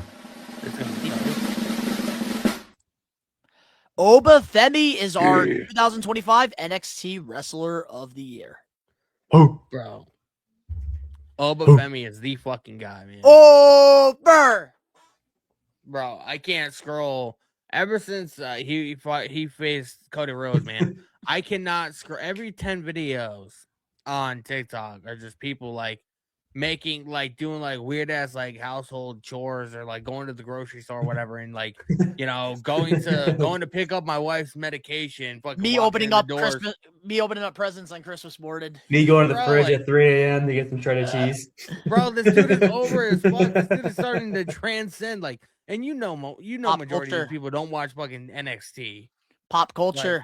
Yep. My guy Pop culture. Made it, bro. And wait till this man gets to perform at a Royal Rumble or WrestleMania. I think I was saying that's either the podcast last week or when we were going over the awards results, is that I think Obafemi is more over than Solo Sikoa was when he showed up and debuted, because I think I like his theme song more than Solo's now. Oh, for sure. Absolutely. And I think a lot of people will agree with you on that. I like his thing where he does it like before he comes out, he does and then like kicks his leg or whatever. It just fits. Like, everything about the presentation is 5-star. But I will say, like, all of these guys did have very good years at NXT. Javon Evans, I think, let's not forget those. Trick Williams, he improved a lot in the ring. And then, of course, All Ego Ethan Page had a great NXT North American Championship run. Who's still a double champion. Still is double champion. But Obafemi, I think, just he had that NXT Championship for most of the year. I feel was carrying the brand. I feel like Obafemi is like one of the best NIL prospects WWE's ever signed. He's going to be the best NL and NIL. Like next you in know, line. I know Braun Breaker was a Prospect part ever. of that. No, he shit wasn't. too, but like He he wasn't. wasn't. Nope, he came to I thought he WWE was. before. Nope, he joined WWE before the program became a thing. Actually, because he was a part of one of the Performance Center classes that got signed. Oh, and I think that was the same. And I think that was the same class as Carmelo Hayes and Parker, who was Harlan in NXT. I know Vince McMahon started the NIL program. I didn't realize Braun Breaker was in that long. Just like if it was maybe like a month or two, he would have been. But Obafemi is going to easily be the best, like next in line prospect of all time. But congratulations to Obafemi on winning NXT Wrestler of the Year. Getting into our next category, we have the 2025 Best Women's NXT Wrestler. And the 4 nominees we have here are Kalani Jordan, Jordan Grace, Sol Ruka, and JC Jane. And the winner is... Sol Ruka, come on! Give it to me. Sol Ruka is our 2025 Female Wrestler of the Year. I don't even think we have to even make a case here. Even the Maniacs, like she had like 85% like vote. Bro, her match with Bayley, I feel like really solidified herself. She dominated the votes. Damn. Like we could have picked anybody else. We're not going to be able to outpower the fans. I remember she did win, seeing the results. So her Soul Snatcher finisher is like one of the most innovative finishers of any pro wrestler I've ever seen. Like nothing even comes close, except for I feel like if I had to pick one that comes kind of close, would have to be the the pulverizer. What's the Logan Paul, the fucking DDT that he does? He throws the him up in the air pulverizer and then goes for the DDT. Oh, that's a beautiful move too. Yeah. It's like the Zoe Stark. It's like a Zoe Stark mixed with. So I do have the fan results here. 65% picked Sol Ruka, 20% picked JC Jane, which hey, fair because she did have some good championship runs this past year. Yeah. Kalani Jordan got 8%, Jordan Grace got 6%. Sol Ruka deserves it. There's no arguing here, and I really, really believe that she is going to be a top player in the WWE Women's Division for years to come. Yeah, and I said, like you know, having a lot of these stars on the John Cena final match like card, like you know, that got their name out there a little bit more. Brilliant. There's a lot of people that watch that show that probably didn't even know TNA or NXT existed. Well, yeah, because Sol Ruka, like that crowd, you could listen to them watching that finisher. You heard them go, oh, that's what made it for me. Like Sol Ruka, yeah. I've been on the Sol Ruka surfboard for the longest time, and I'm happy that people are starting to ride along with her in the waves. Yeah, kudos to the other 3 candidates: JC Jane, Jordan Grace, and who was the other one? Kalani Jordan. Yeah. I've never been. Kalani Jordan's Carmelo Hayes' woman. She's okay, but she's not one of my favorites. She's good. She could probably have a better year next year, but we all have like our favorites and least favorites. Kalani Jordan had a good year last year. Yeah, Kalani's a good wrestler. I just never really been a fan of her character work, but that's okay. But congrats to Sol Ruka. To Sol Ruka, absolutely deserves it. Let's move on now to our 2025 Match of the Year, and the 4 nominees we had here are Kevin Owens versus Sami Zayn in their unsanctioned match at a WWE Elimination Chamber 2025, Chad Gable versus V Kingo at the NXT WWE Worlds Collide, Hangman Adam Page versus Will Ospreay, AEW Double or Nothing 2025, or John Cena versus AJ Styles, WWE Crown Jewel 2025. The winner is... This is a tough one. John Cena versus AJ Styles at WWE Crown Jewel. Not really surprising there. That was like, you know, we sort of talked about it when we reviewed the show. Like that was sort of like a love letter to what pro wrestling is. Like, you know, we had that special entrance, you know, John Cena, you know, writing down the, you know, allowing AJ Styles to have like a special introduction or whatever about like his past and stuff like that. You know, I mean, John Cena was doing fucking Canadian destroyers and he was like doing a lot of stuff. He did the Sister Abigail and like, you know, the Fireflies were going absolutely crazy in Australia. Like, this match, like if you loved pro wrestling, like this match was 100% for you. Oh, for sure. Facts. I agree. I agree. Yeah, with I have to agree. The next closest match would probably have been the Adam Ospreay one because I did actually watch that match and I liked it. But yeah, you can't really beat John Cena and AJ Styles. Yeah, my vote on this when we were talking behind the scenes, it was Hangman and Will Ospreay, but obviously my vote, I can't outpower the fans, can't outpower you guys.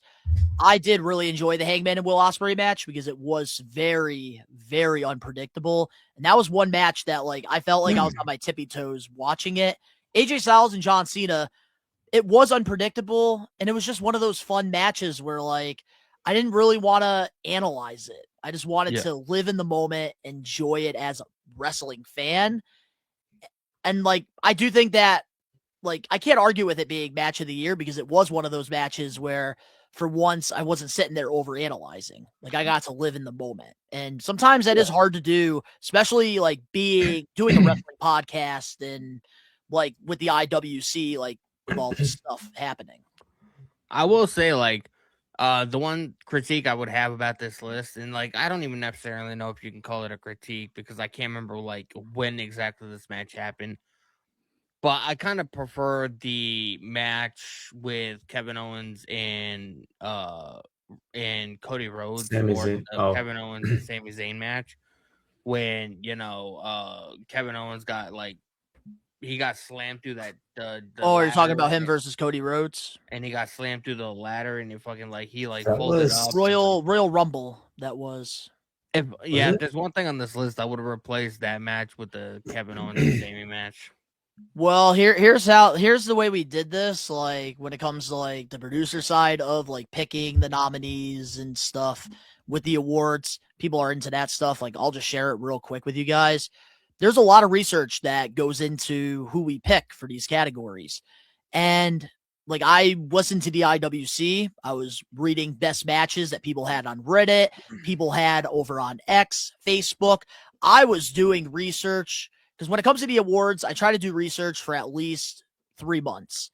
I give myself 3 months to go through the categories and really determine who deserves to be in what category. And Kevin Owens and Sami Zayn, a lot of people were really praising this match. And I think a lot of it has to do with their rivalry going all the way back when Sami Zayn was El Generico, Kevin Owens was Kevin Steen in Ring of Honor, and even at NXT in the early days, they had their rivalry when Kevin Owens first joined the promotion. And I think more people were attached to this match because we haven't seen something like that more than the Cody Rhodes and Kevin Owens match, which I do also think deserves to be in this category as well. I think if there was more than 4 matches, that probably would have made it, but you can't really give the same wrestler like 2 opportunities to win an award. That's understandable. Like, I just go with like the whole overall story because like you had that video of him beating up Cody in the parking lot next to his bus, and then at the end of their match on Saturday night's main event, he walks away with the Winged Eagle Championship, and he has a shoving match with Triple H, and Kevin Owens. Oh, the storyline was great. So that's but Kevin Owens and Sami, they also you could make a very arguing case there with them. Oh yeah, longevity one. Yeah.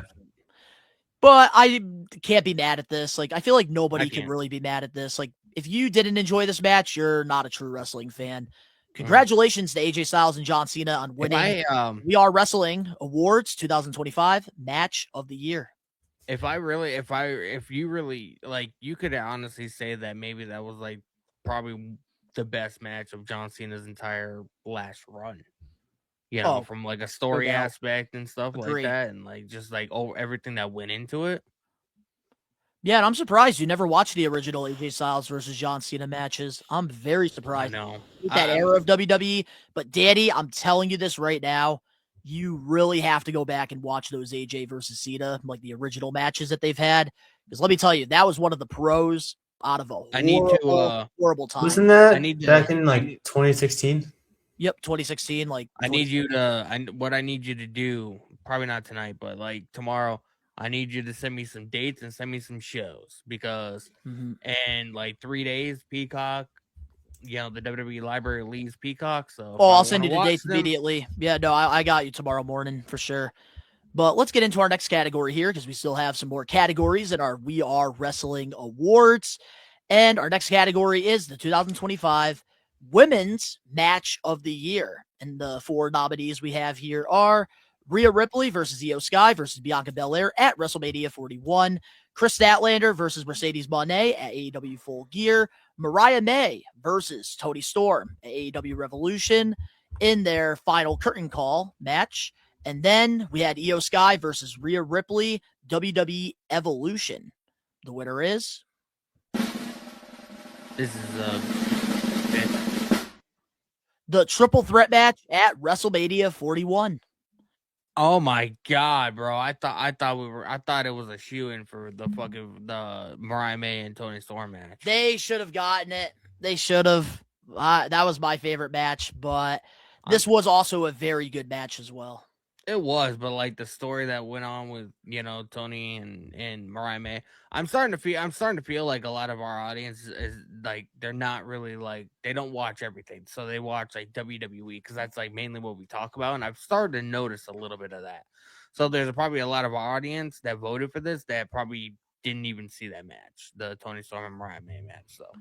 And that's one thing I do want to recommend. We Are Wrestling Maniacs that do vote for these awards. Obviously, like you are going to be biased. You are going to pick like what you watch. Yeah. But really take that time because I feel like we do give you guys enough time to go back and watch these matches. Go check out some of these wrestlers like Richard Holiday or what AJ Francis has been doing in TNA. So like really take that extra time if you can. Mhm. Which I know is tough because we don't. Because 24 hours is not enough time in a day. So I understand as well. And Donnie does research when it comes to like picking out the categories. You do research before you vote. I can confirm that some of these awards have opened my eyes myself, saying like, oh, I should probably check out more Miles Bourne matches, or I should just check out this Mariah May and Toni Storm match. Maybe I'll like it. So even if you didn't vote for it, go check it out. Yeah, for sure. And like, I can't really make an arguing like case with this triple threat match, like not winning this. I can't really argue it because it was a phenomenal match and it was one of the highlights of WrestleMania period. Do you remember if this was on night 1 or night 2? Fuck. I want to say this was, I think night night 2. I want to say it was night 2 because I remember. Because night 1 there was nothing good except for the main event. And then night 2, everything was good except the main event. Yep. But they set the bar. They were the opening match of night 2. Yeah. From what I remember. But I think absolutely, like, I do think that they deserved it. But overall, I feel like women's wrestling this year has put on some of the best matches. Unless you had Evolution. Every promotion. Unfortunately, I didn't watch, but you had Evolution. Evolution was one of the best PLEs in WWE this year. I will say that. I was gonna say even taking so Evolution good. out, the women killed it this year. They absolutely killed it. Agree. But congratulations to Rhea Ripley, Io Sky, and Bianca Belair for putting on a classic and winning the We Are Wrestling 2025 Match of the Year. The triple threat. If there's one thing I would change about the women's wrestling in WWE is. And I've noticed that, like, watching, like, SmackDown and Raw the last couple weeks, is, like, they seem like they're too afraid to, like, legitimately make contact with each other, and it just comes off all cheesy and stuff. Like, obviously, they cook on, like, PLEs and stuff like that. But I just wish we would get a little bit more of that intensity. You know what I mean? I don't know. Sometimes I feel like they bring more intensity than the men. Watch the Charlotte and Lash Legend match on SmackDown. You won't be saying that after that. Well, now that you told me to go check it out, I'm not going to check it out. But let's get into our next category, and that is the 2025 Tag Team of the Year. Just to confirm, the triple threat match was at the beginning of night 2, so Sunday. Yep, it was night 2. That's what I figured. But congratulations to the triple threat match. Now let's get into the 2025 Tag Team of the Year. And we have quite the quality guys that are quite the quality nominees. And the 4 nominees we have here are FTR, who are currently the AEW World Tag Team Champions, the Hardy Boys, who are the current TNA Tag Team Champions, the Hurt Syndicate, and the Young Bucks. And the winner is...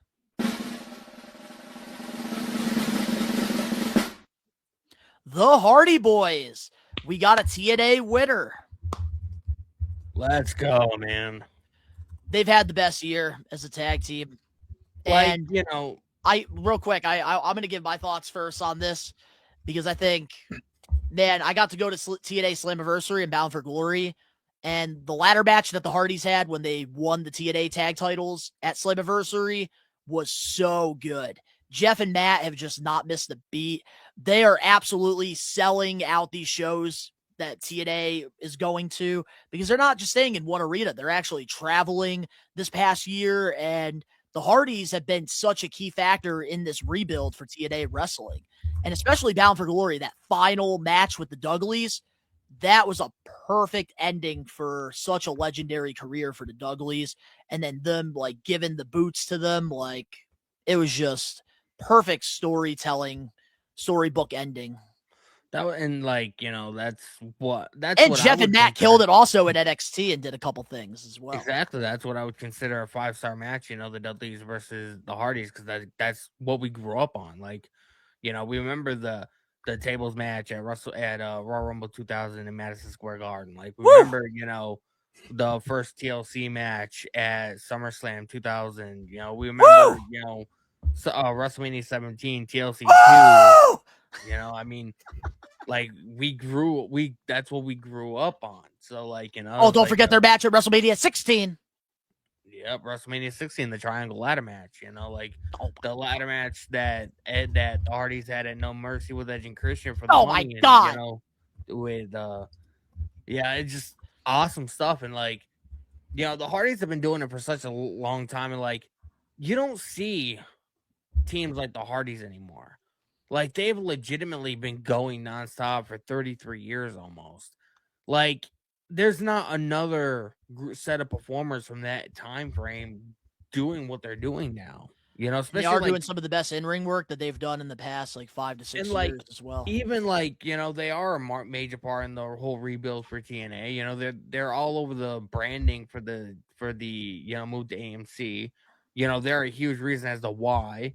You know, I watched an interview with Carlos Silva, and he said that the Hardys were very instrumental in helping them achieve this TV deal, because there's a lot of execs at AMC that are big fans of the Hardys, and like also to consider the fact too, I was at a lot of these big wrestling conventions this past year, and the Hardys have had a line that loops around the building everywhere I've gone. Jeff and Matt definitely deserve this award because they definitely turned back the clock in 2025 and put on some of their best work. And they've been doing stuff in WWE, NXT. Like, they had a banger match with Fraxium. You know what I mean? Like, that was a killer match. Like, I heard that Matt recently said that they did sign new TNA contracts a little while back, but they also had it written in there that they could also do some WWE stuff as well.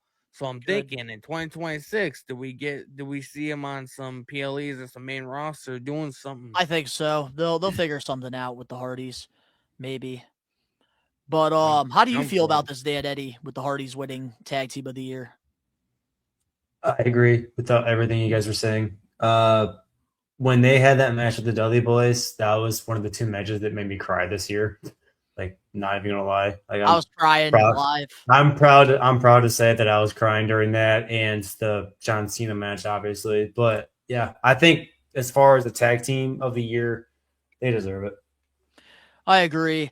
And I will say the reason there's really no WWE tag teams in this category is because they haven't really done anything special this year. There's really no tag team in particular that stood out, which is why like you do see Hurt Syndicate, who had a very good run in the beginning of 2025. Young Bucks, they also have been very consistent. And same with FTR, which now they're really starting to pick up momentum after the feud with Adam Copeland and Christian. I will say at the beginning of the summer, WWE, like, especially on SmackDown, like they were doing great in the summertime. They had a PLE at SmackDown. They had that TLC match. They had a great ladder match at SummerSlam, but no tag team really stood out on their own, which is why there was really no WWE tag teams in this category this year. I want to know where the Street Profits are. They've been off TV for a couple months. That makes me kind of think that maybe there's something going on there with the vision. Maybe, but congratulations to Jeff and Matt Hardy winning Tag Team of the Year. Let's get into 2025 Best TNA Wrestler. We had to shed some light on TNA because they've been absolutely killing it with this rebuild. And TNA is going to be going into 2026 with a brand new TV deal, AMC, which this is one of the biggest things that has happened to TNA since the Spike deal going all the way back to 2005. But for Best TNA Wrestler, the four nominees we have here are Joe Hendry, Mike Santana, Leon Slater, and Frankie Kazarian, who is the current TNA World Champion. The winner is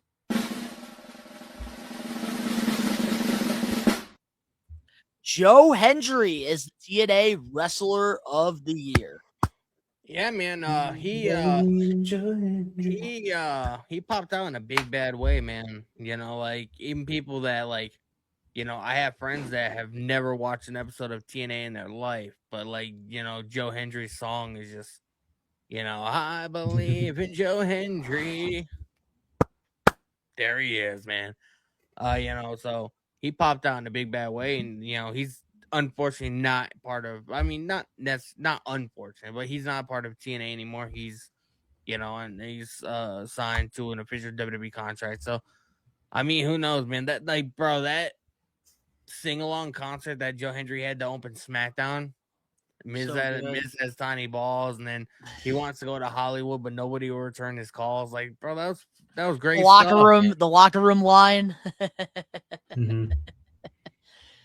Joe Hendry deserves this. Like, he is one of the names that, like, even non-wrestling fans. He's a better version of Elias.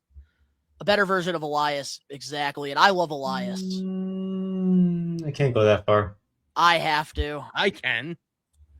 Because because Joe Hendry has hit mainstream, and that's the difference between him and Elias. Elias has had great moments, especially when he like completely shit on the Seattle fans on that episode of Monday Night Raw. Like, Elias has had great moments, always will be one of my favorite like musicians. Of course, you would be the one to bring that up. But Joe Hendry, man, like, he did have a great year. He won the TNA World Championship, and he's also in one of the key reasons to TNA getting that AMC deal as well. Yeah. Even though he's not with the promotion anymore, he did bring in some. I'm pretty sure, but he did still bring in a lot of people over to TNA. Yeah. What were the percentages for this category? Let's look it up right now. Which I feel like Leon Slater would have been a close second. No, surprisingly, the fans had Mike Santana with 47% with the votes. Joe Hendry had 33%. Leon Slater had 13%. Frankie Kazarian had 6%. Damn. And I do know, like, behind the scenes, I think you and I had Joe Hendry, I think. And then Danny, I think, had Leon Slater. That's right, yeah. Which, hey, all four guys are fantastic. And all, I think, definitely deserve this award. But there could only be one winner, and it was, say his name, and he appears, Joe Hendry. Before we continue with the awards, next week for the We Are Wrestling Getting Put Over segment, it will be returning live on our January 7th episode of the We Are Wrestling podcast, which is live 5 p.m. Eastern Standard Time. And we've decided, before we go back into our rotation in the new year, picking a wrestler that is past, present, or future, we have decided that we want to put over the year of 2025. And we're going to do that live with you awesome people on the We Are Wrestling podcast next week. I think what better way to start the new year off than looking back? I feel like we could have done it this week on the awards, but it's just better doing the getting put over with the live fans. Thanks. So getting put over will return next week. But let's get into our next category, and we're going to try to fly through these. 2025 Best Manager. The four nominees, we have Paul Heyman. We have a part of the Elegance brand, the Personal Concierge, MVP, and Don Callis. And the winner is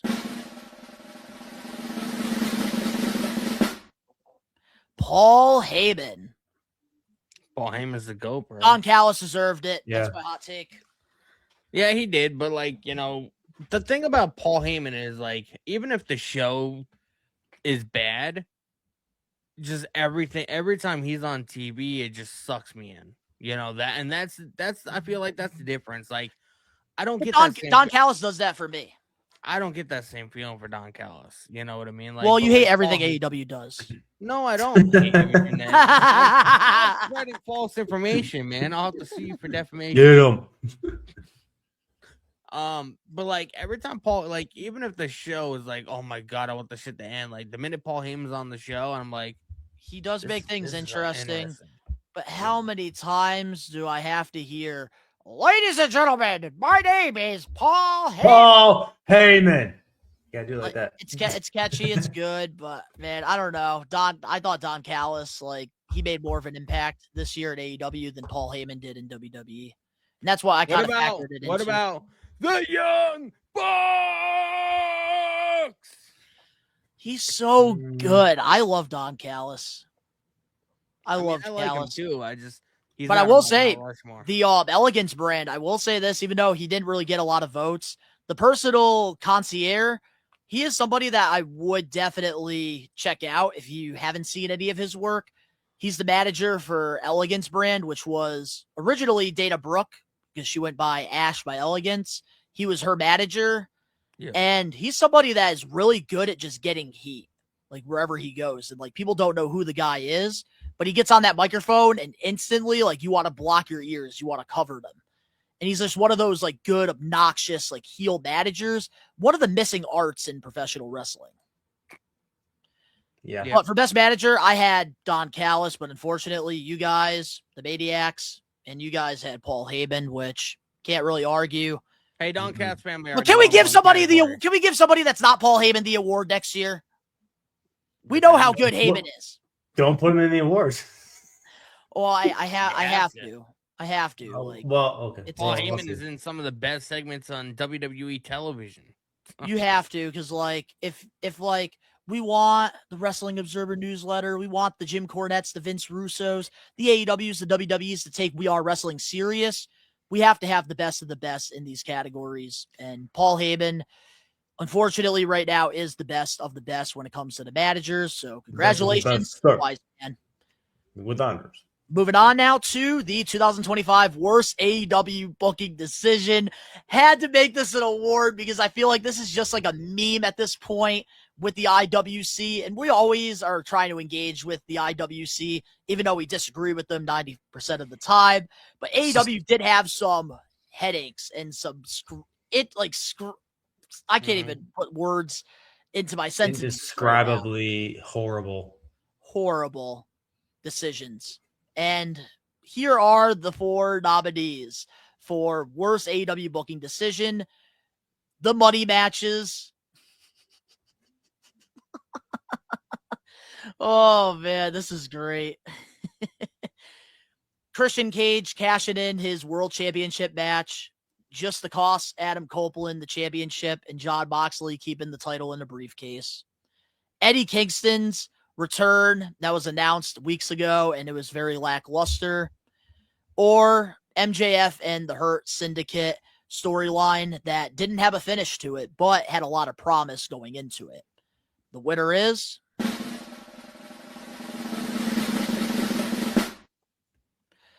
it was the Christian Cage cashing in the world title match. Yeah. They're all bad. But I will say, if I have to kind of factor it down to like which one really pissed me off the most. Yeah, the money matches, I can't stand the money matches, but it didn't piss me off. Eddie Kingston's return, I love Eddie Kingston, but it didn't piss me off. So I do have to say the thing that pissed me off the most was they wasted this contract that I thought they were going to actually do something with, because Christian was killing it with the whole like Father of the Year gimmick. And I thought that we were going to get something there, and they just completely wasted it. And then Jon Moxley wins the title, retains it, and nothing happens there. But Congratulations to Christian Cage cashing in, winning the AEW Worst Booked Moment of 2025. Now, let's get into the 2025 Babyface of the Year. The nominees, American Nightmare Cody Rhodes, Hangman Adam Page, The Never Seen 17, John Cena, and the OTC Roman Reigns. The winner is Hangman Adam Page is our 2025 Babyface of the Year. Not really that surprising. You know, Hangman had a good babyface run. He's also the one that fucking, rescued the AEW World Championship in the briefcase. So, but I mean, like, those are all those are moments. I wouldn't necessarily say those are runs. Those are, particular moments in his career. So, I mean, I like Hangman Adam Page, but he's just like, he just has that look that's like, I know this guy's trying to be good, but he seems like a douchebag. You know what I mean? Like, I don't know. I feel like he would work better as a heel. Like, he just No. Hangman's one of the best baby faces AEW has. And I think they did a great job transitioning him from heel to babyface. And that's one thing about Hangman Adam Page. Like, he is somebody that I feel like is very misunderstood, and I think that's why fans are behind him, because he's so real.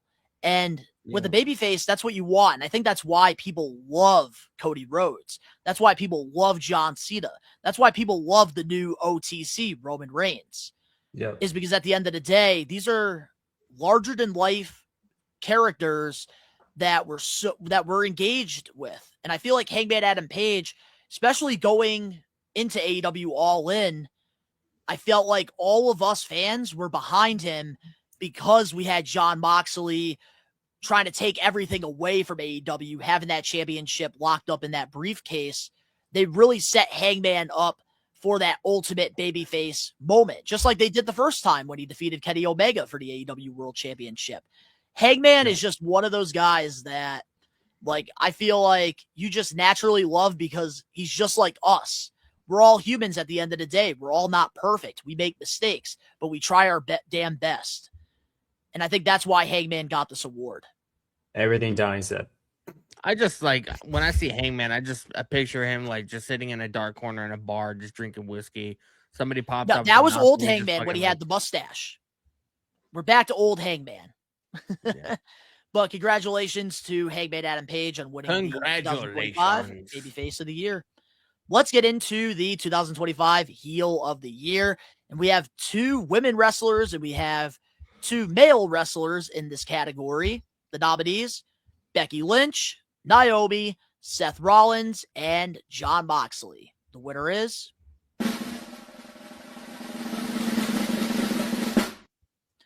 Becky Lynch is our 2025 Heel of the Year. I will tell you this.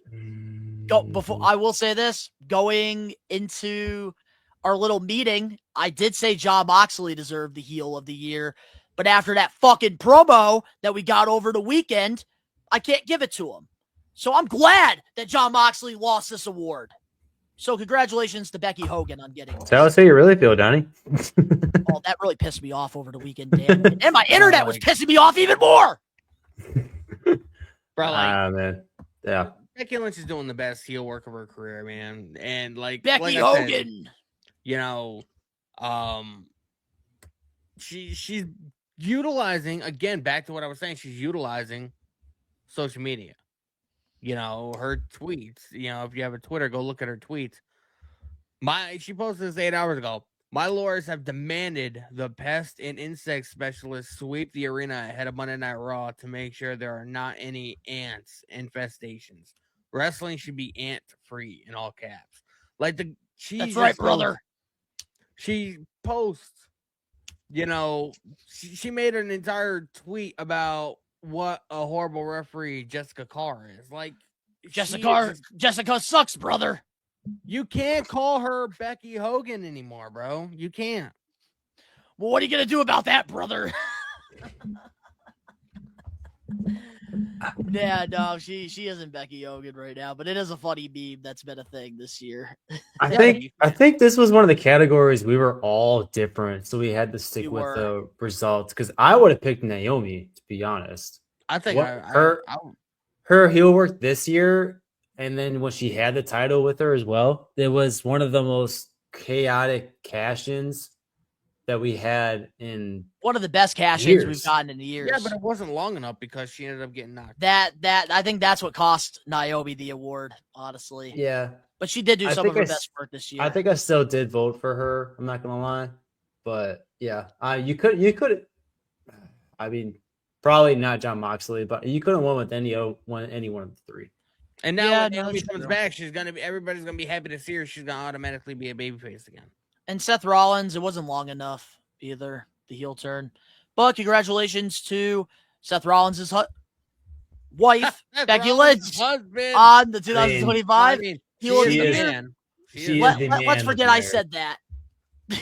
She is the man. She is the man. You are right about that. Well, She needs let's to go move back on to that. we already did that award. I don't know why that's there.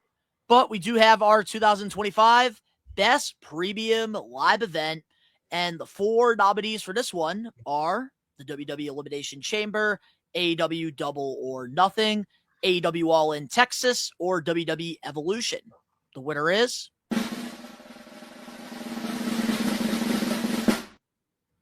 AEW All In Texas.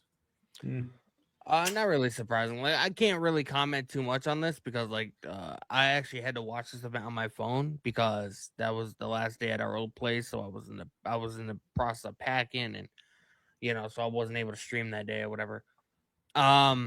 Obviously, one of the biggest moments in the entire show was obviously Hangman defeating, making John Moxley tap out and him freeing the AEW World Title from the briefcase. I don't necessarily know if it was the best show, but I feel like with the scale, because it was in a large stadium, there were, 40, 50,000 people, whatever it is. Arlington, So Texas. it's like their WrestleMania in a lot of ways, so I feel like that's what people view it as. People That's view it as what- like the big, momentous occasion that it is. All In, when you think All In, you think of, big stadiums and, spectacle. Was it the best show of the year? Probably not. But I haven't. So what seen do you the think is entire the best show of the year? Even if it's not in the category. While you think about that, Dan Eddy, I want to hear your thoughts. Probably Evolution. I have to. You didn't even watch Evolution. It was still a good show. I hate our We Are Wrestling champion. I'm taking that fucking title back, Royal Rumble, and it's going to be right there where my WWE spinner title is. I mean, he did Titles take in my the car. answer. I chose. Look at that. What a good Evolution. champion. Not even showing off your fucking title on our award episode. What? I chose Evolution Pre-tape? because They don't deserve it? I think You're the heel of the year, bitch.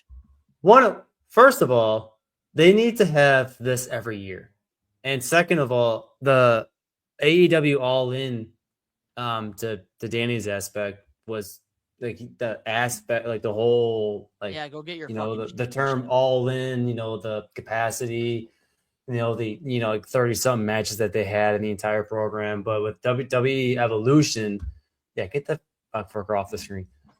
The WWE Evolution had so many great moments. Maybe the Trish Stratus match wasn't as great.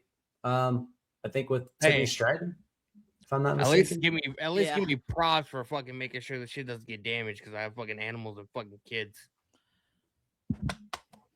Just keep it clean for me to win. Keep it clean. AEW All In Anyways, definitely deserves it. I watched all 4 shows Donnie, if you want to come over, I get on it tomorrow. out of the 4. all right. Enough about the belt. I have to give AEW All In credit. Did you even watch the show? Congrats for. I did watch it actually. In terms of saying it was a great show, I actually did watch it. Unlike you saying Evolution was a great show, you didn't even watch it.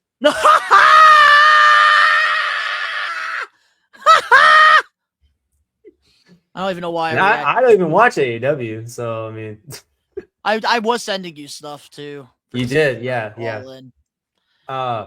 I did find some matches on YouTube too. Found that out. So, but I just Man, All In was I'm great. just saying I disagree with the results, but AEW All In does deserve the credit. Yeah, I will say this as well. Like when it comes to like best premium live event of the year, I wish WrestleMania was in this category. I wish the Royal Rumble was in this category. WrestleMania was horrible this year. What the fuck you mean? That's why they're not in there. What I'm saying is, I wish that these premium live events that are supposed to be WWE's Big Five, I wish one of them was actually in the categories.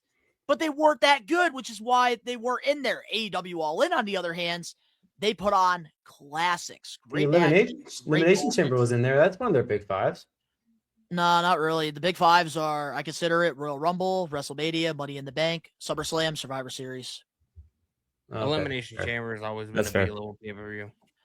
Yeah, but I don't know. Like, I do think that All In was the best, especially because of the Darby Allin return, Hangman beating John Moxley for the championship. Didn't we see Mercedes, Sting show up too? Tony Storm. Yep, Sting showed up as well. The Will Ospreay, MJF.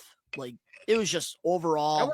That was just such a great wild show. time in my life that I don't look back fondly on. No, and I can understand that, especially like me knowing like the stuff that happened. But congratulations to AEW All In on winning this award. Hopefully next year we could have a WrestleMania, a Royal Rumble, or a SummerSlam in this category. Or just Also, a WWE I event. wish that TNA, I wish that Slammiversary or Bound for Glory was in here, because the reason it didn't make it, the bad booking decisions that happened during those shows. But AEW All In got the W. One thing you can't do bad, pay-per-views. Getting into our 2025 viral moment of the year.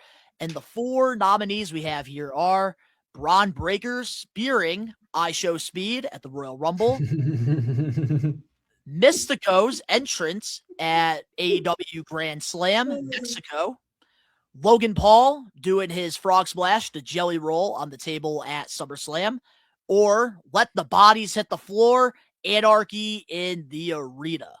The winner is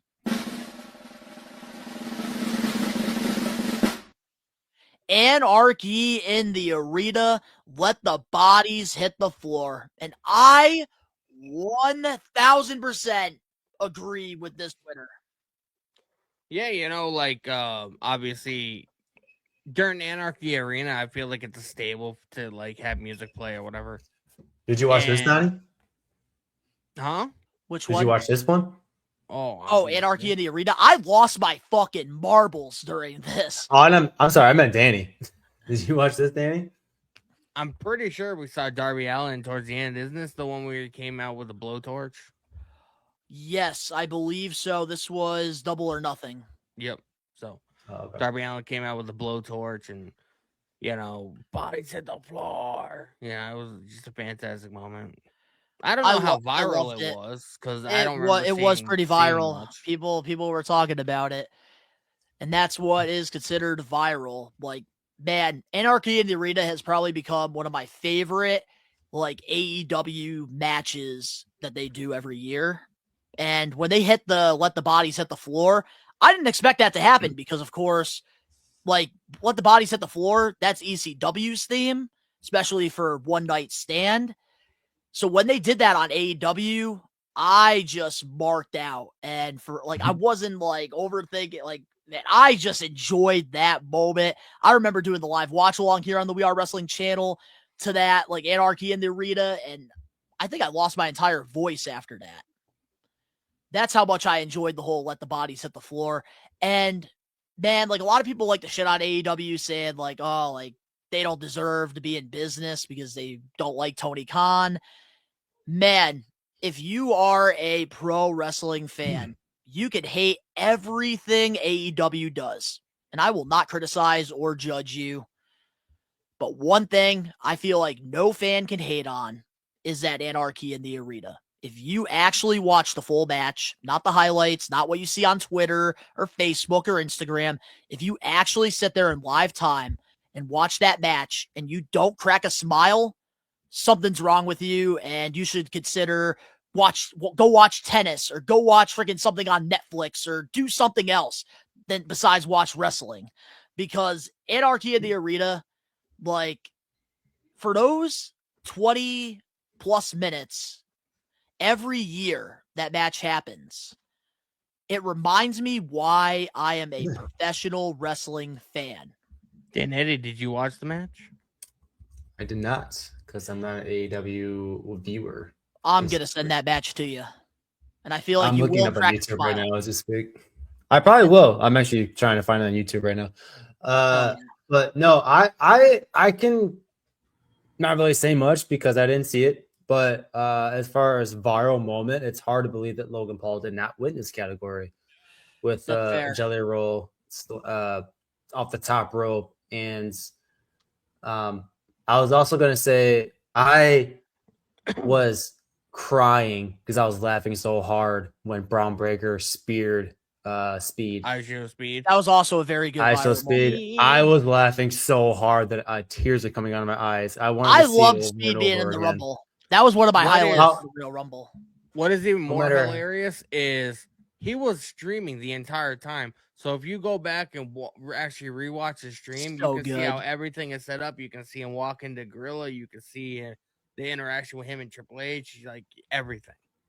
Yeah. Yeah, man, it was a great viral moment. And like, I feel like this year in 2025, we did have some very good viral moments. Congratulations to the Anarchy in the Arena. Let the bodies hit the floor. See, unlike Sports Illustrated, we fucking, call it right down the fucking middle. And we don't say, oh, AEW is the best promotion in the fucking year or whatever. Okay. Sports Illustrated. Sucks. Let's get into the 2025 segment of the year. Starting off with some of the nominees, we had CM Punk with the Punkonomics, John Cena's Pipe Bomb, the Naomi and Bianca Belair segment where Naomi admits she was the one to attack Jade Cargill, and the TNA NXT Summit, which was the go home episode before the Invasion episode. The winner is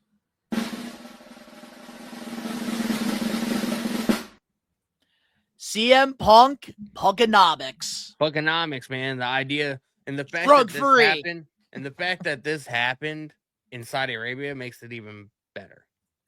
Agree. Wow, one Yeah. positive thing you actually said about Saudi. Good job, Daddy. Hey, because, like, you're improving. Everybody knows the history that CM Punk has with Saudi Arabia, so Exactly. Yeah. I do think that Punkonomics definitely deserves it because it was something that I feel like none of us fans expected to happen with CM Punk. And it also made like the storyline with John Cena more interesting. The Cena Pike Bomb was fantastic as well. But just CM Punk doing the Punkonomics thing was just so fucking clever. And I think it was as a wrestling figure guy, this was one of the first ever made to order figures that's like pre-ordered. And immediately, like the Mattel team, they went to work.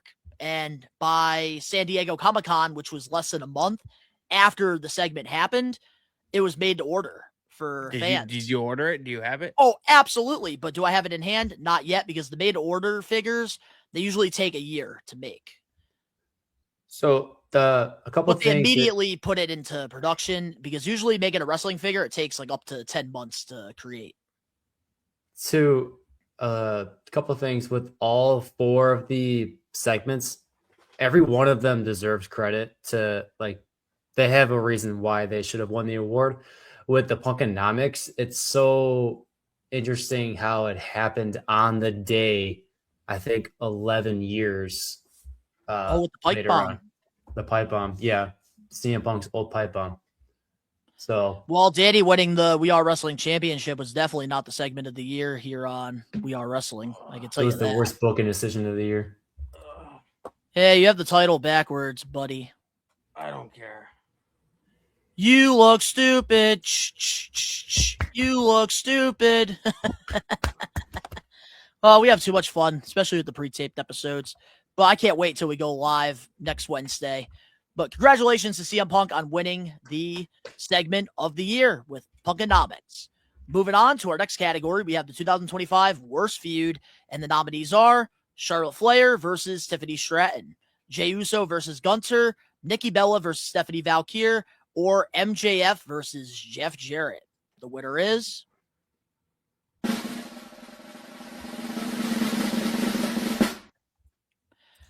Tiffany Stratton and Charlotte Flair. And I agree with this because I really thought they were going to have one of the best feuds of 2025.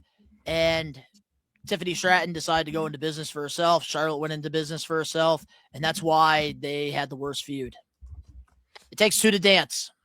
Yeah, but I feel like you added a level of realism that you don't get to see in pro wrestling every day. Like, just like the whole, it's but on two different yeah, spectrums. I did like the offshoot. Like, I did like the realness that was in there, but then it didn't lead to a classic. Like, at least with Bret Hart and Shawn Michaels, like, yeah, they had legitimate heat with each other, and but then they were able to go in that ring and give us a 5-star classic every single time.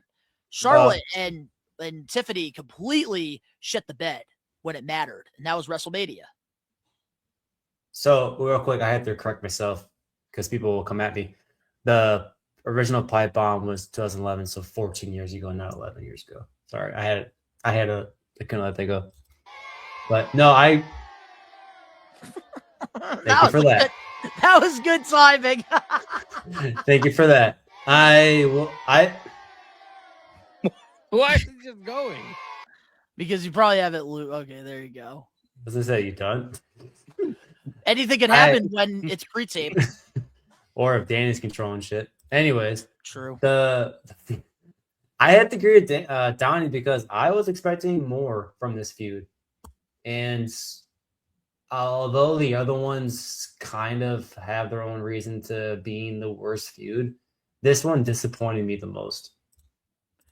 Yeah, no, I agree. And that's the thing. Like, I will say it was a blessing in disguise that this was worst feud, because now Charlotte Flair is having like the best time of her life in the ring, teaming with Alexa Bliss. And for once, like, she's not trying to be her dad. She's being Ashley, the human behind Charlotte. And that was a big critique that I had. And now, Danny, you actually could stand Charlotte Flair. She's less offensive than she used to be.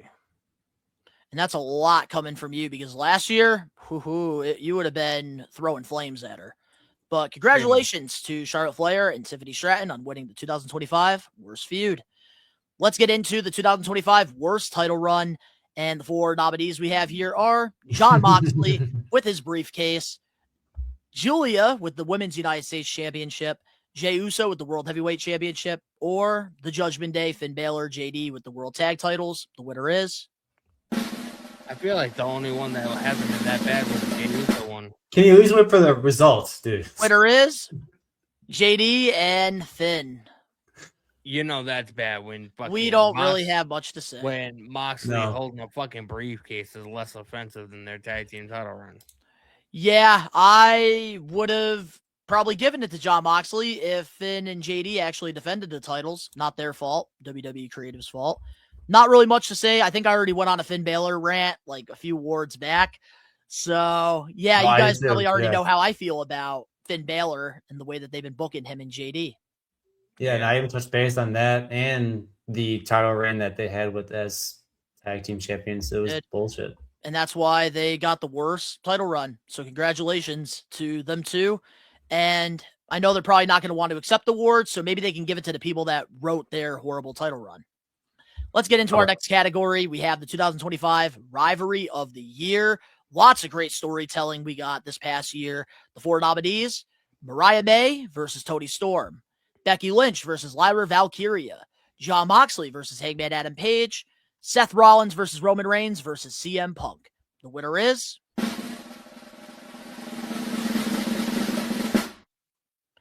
Seth Rollins, Roman Reigns, and CM Punk. Their rivalry leading during the road to WrestleMania to WrestleMania 41.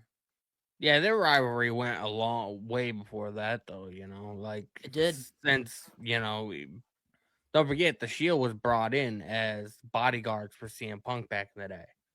And when CM Punk left, Seth Rollins, he opened his mouth and he did not, he was not too kind about, his thoughts on CM Punk or whatever. So like they have such a long and intense feud, and adding Roman into that, who was a part of that equation as well. I mean, it's easy to see why that was one of the best. When you don't have something nice to say, you don't say it at all. CM Punk and Seth Rollins, they don't apply by those rules. Mm-hmm. That's why they clash and don't like each other. The web is so tied with all three of them, essentially. Danny was just mentioning that, CM Punk was there when the shoot was going on, and when Roman Reigns got betrayed by Seth Rollins, I feel like that whole feud started this, I don't know, how many year feud? Over 10 years. So there's a lot of history there, especially Roman a and CM lot Punk. of history. They didn't see eye to eye either, which I think No. now they're on good terms backstage from what I hear. Mhm. But I do think that they had a great build up going into WrestleMania 41, especially having Paul Heyman in the middle because, Yeah. of course, Roman Reigns and CM Punk, they are both Paul Heyman guys. And then, of course, because we do a wrestling podcast, we knew what was going to happen. I called it that, like, we were going to get the whole Seth Rollins turn and Paul Heyman was going to join Seth and they were going to do something with that.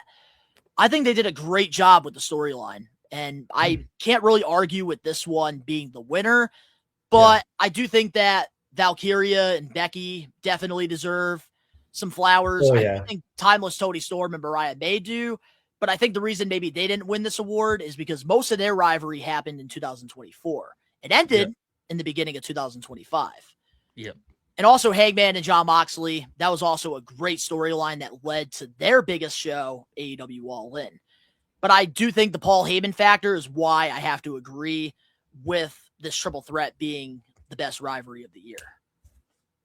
I agree. Congratulations to Seth Rollins, CM Punk, and Roman Reigns, and of course the Wise Man on putting on the best rivalry of 2025. Let's get into our 2025 Best Wrestling Podcast or YouTube Show. We Are Wrestling, of course. We have a podcast we do live every Wednesday, 5 p.m. Eastern Standard Time. And of course, we have so much additional content on our page. And one day we hope to get to the level of the nominees that are in this year's Best Wrestling Podcast or YouTube Show. And the 4 nominees are Busted Open Radio, which congratulations to that entire team. Now they're doing 24/7 episodes over on Sirius XM. Insight with Chris Van Vliet, one of the best interviewers in the pro wrestling landscape right now. You get genuine, good conversations. Chris is not looking for clicks. You get to learn about these larger-than-life superstars that we look up to. Maven Huffman, probably the #1 YouTube channel when it comes to professional wrestling, and really gives you that insight, behind-the-scenes look at pro wrestling and his experience in the business. And of course, Jim Cornette, one of the most controversial legends that has a wrestling podcast in the YouTube industry. With a tennis racket. With the tennis racket, and critiques the weekly WWE shows and AEW shows, but polarizing and entertaining. The winner is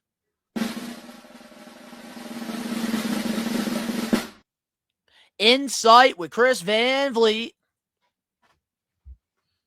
Not a surprising there. Like, Chris Van Vliet is, one of the best podcasts in the game. He's there to have a genuine conversation. He's not there to, who'd you sleep with that caused you to get a divorce in 1995? There was a lot. There was a lot of that back in the day. You know what I mean? I love that. That's the example you used. A sunny night. A sunny day. Oh boy. But Chris Van Vliet is just one of those genuine guys that he just wants to sit down and have a conversation. He's had not just pro wrestlers on there. He's had actors. He's had other content creators. Like maybe one of us will be on there someday. You know what I mean? Like, who knows? Let's hope. Shout out to Chris, man, because he's fucking changing the fucking game. Absolutely, especially with the way interviews are supposed to be done, and he does it correctly. I think I was mentioning this during where we were doing our results going over part. I think I was mentioning that he makes the viewer feel like he's just part of that we're just part of the conversation. It's not so much as an interview style. It's more of the conversing with the wrestler and he's not there like you, Donnie, saying he's not there for the clicks. He's not there for the tea. He's more like, because he asks them questions that us fans would ask the wrestler, he or she, like we would ask them ourselves, like, It's just the way he What- does it. what was going through your head when you were, in that TLC match, or like, it's just kind of those questions Yeah, and that also we were and also kind of a lot- provoking, just say. And also a lot of the times too, like I want to add, a lot of these wrestlers are the ones that are giving Chris Van Vliet clicks because they know that he's a genuine, nice guy that's not Mhm. looking for those clicks. So a lot of Yeah. the times the wrestlers are the ones to bring up the clicks and the drama and what's going on. And Chris Van also, Vliet does it correctly, and he I think he deserves the support. he gives not only the wrestlers the chance to have the spotlight, but he also gave Santi Zap, who's also a content creator, the spotlight and conversing with him, because I think them for the longest time wanted to meet up and talk and do that for a while. Well, real quick, before we get into our next category, quick question I want to ask you guys. You don't really have to give an explanation, but who's your favorite wrestling content creator, whether it's a podcast or a YouTube channel? Anybody in our area? In our area. Like in our field with what we do. So, for example, it could be a former wrestler. It could be a JD from New York. It could be anybody that covers pro wrestling. Favorite creator? I would probably have to say JD from New York, just because like I agree with a lot of his viewpoints, and like watching him, like he does kind of like inspire me, in my content, whatever. Not necessarily like the whole reviewing thing, but like seeing what's possible, like he's a dude that, just from New York, you fucking like, because one thing that I do, if I find a creator that I like, I always go to their videos or their live streams and go to the very first ones that were uploaded.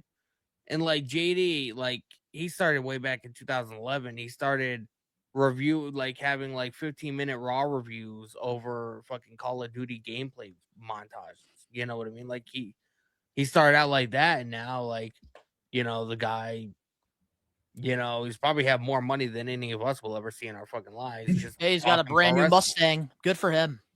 You know what I mean? So like I just got to go with him. I got to go with Solid Monster. He's another one. He's also the commissioner and the head commentator for House of Glory. So All right. Those are What do you got for us, Dan? Well, since Danny picked two, I'll pick two because I couldn't decide myself. I would have to give a shout out to Ross and Dub from In the Clutch. Yeah. I think as far as content creation, I think their channel was one of the first ones I started viewing before you guys. Unfortunately, no offense, but No worries. I You're think, with us. Yeah, exactly. With Ross's reactions and Real winners. Dub's insights, like they got me more into wrestling that I didn't think I already was in. So shout out to you guys. And then my other one was I had it. Damn it. Mini Portable. I enjoy her content too because she does live streams for every single promotion, and you have to give her a shout out and kudos, like recognition, like her flowers basically, because she grinds and she watches Grind's real.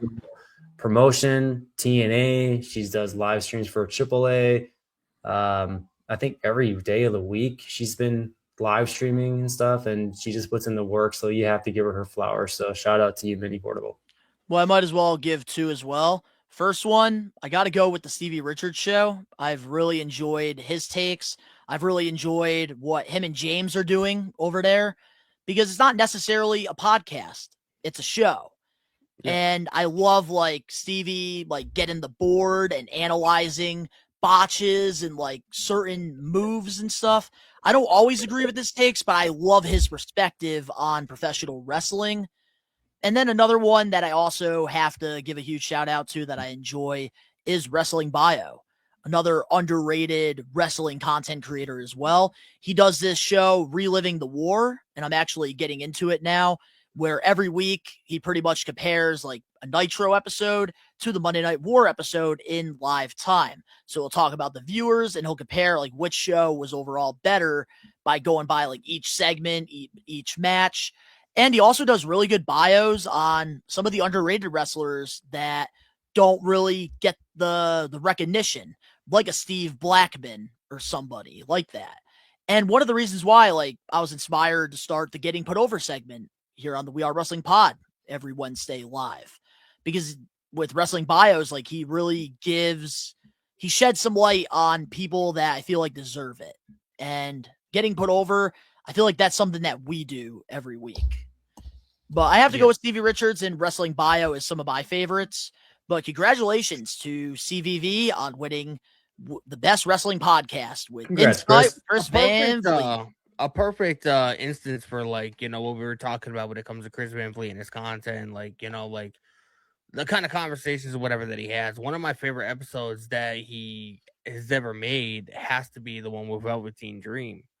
You know, where like, you know, it was like an equal level playing field, you know, like everybody knows about what happened to Velveteen Dream while he left NXT. He's had a lot of issues since then. But like, you know, he offered Patrick Clark to come onto his show, and Patrick Clark, you know, he brought folders and binders of, you know, screenshots and court documents, and like, you know, he really asked the hard hitting questions to Patrick, and Patrick, you know, he came with, you know, bullets. And that's what makes Chris Van Vliet so special, because probably going into that, like he wanted to make sure with Patrick that he was comfortable with these hard-hitting questions. And I think that's what Patrick wanted, because he knows Chris Van Vliet has that audience to where he could really tell his side of the story. And that's when us fans can make up our mind whether or not we believe him or not. That's one episode that I recommend everybody listen to. But let's get into now, because we have a couple more categories. We have the 2025 Oh My God Moment of the Year. If you have work tomorrow, I feel bad. I do.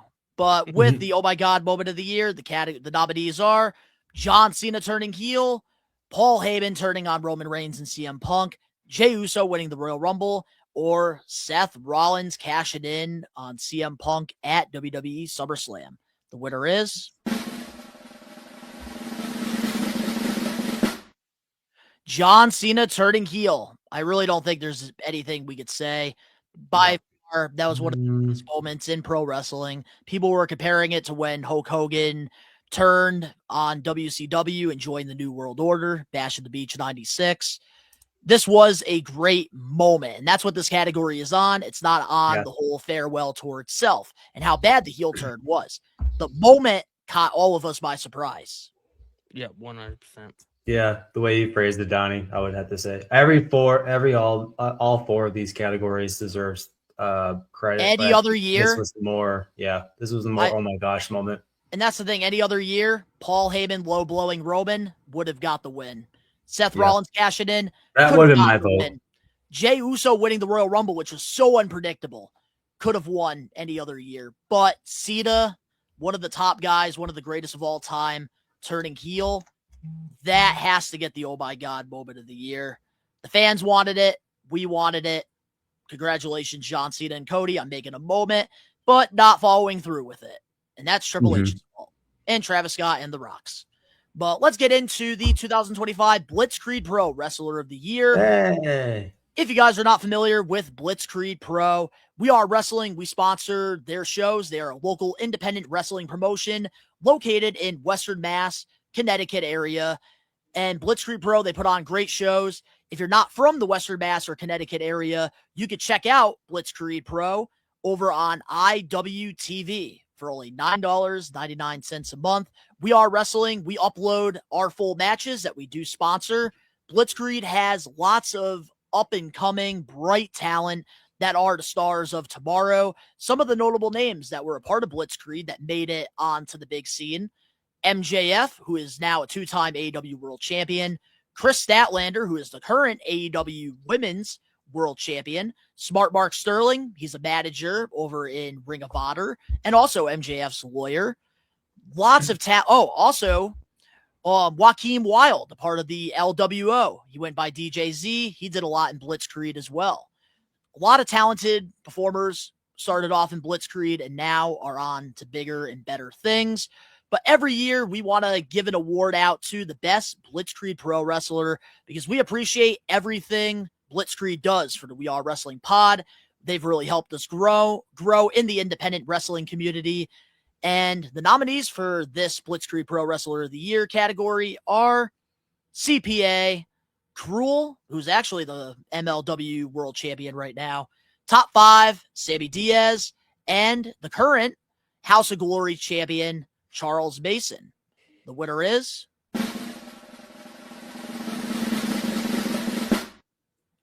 CPA, Blitzkrieg Pro Wrestler of the Year.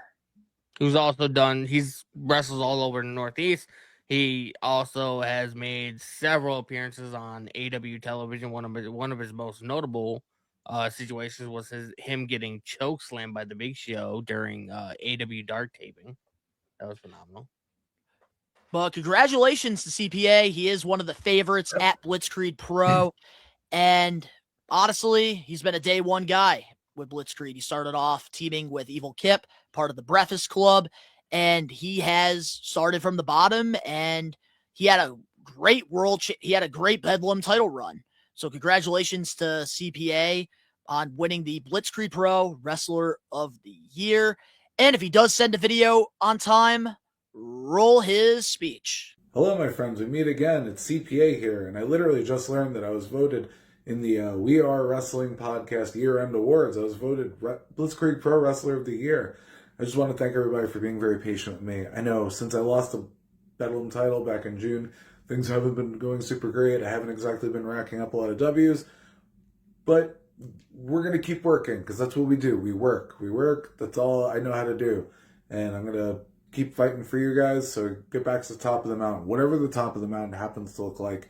If it's a Bedlam title, if it's, bringing Blitzkrieg Pro to heights it's never seen before, whatever. I don't know. But anyway, thank you guys very much. Happy holidays. Happy New Year. Let's go, girls. So with that being said, let's get into our next category for the We Are Wrestling Awards 2. And, we're getting to our main event here, the 2025 Best Female Wrestler.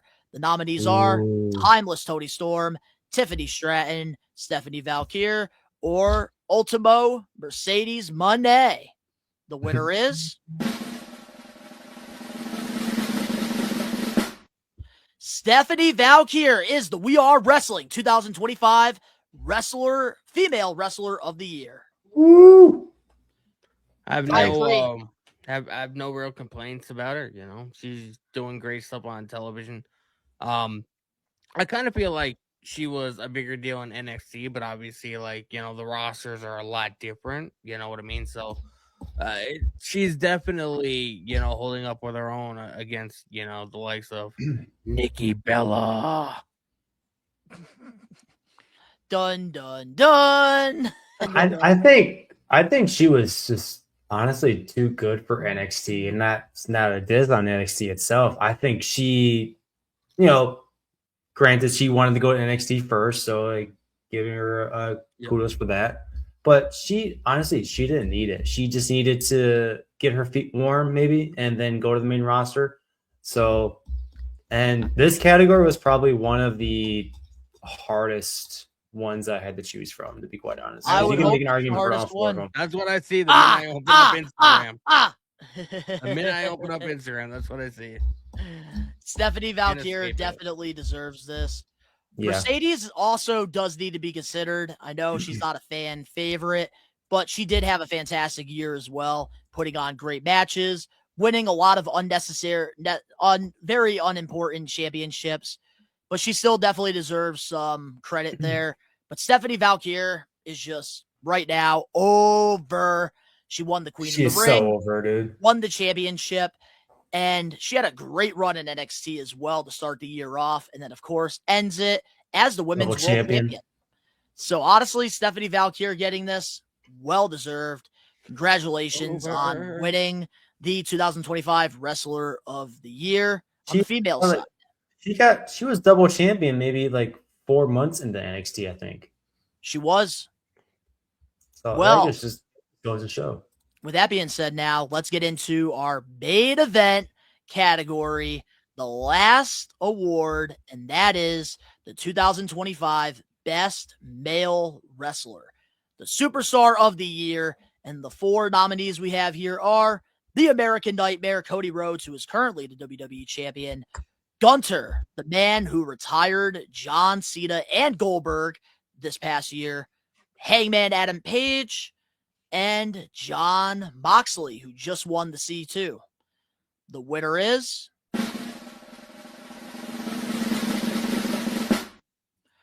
the Ring General. Gunther is our We Are Wrestling 2025 Wrestler of the Year.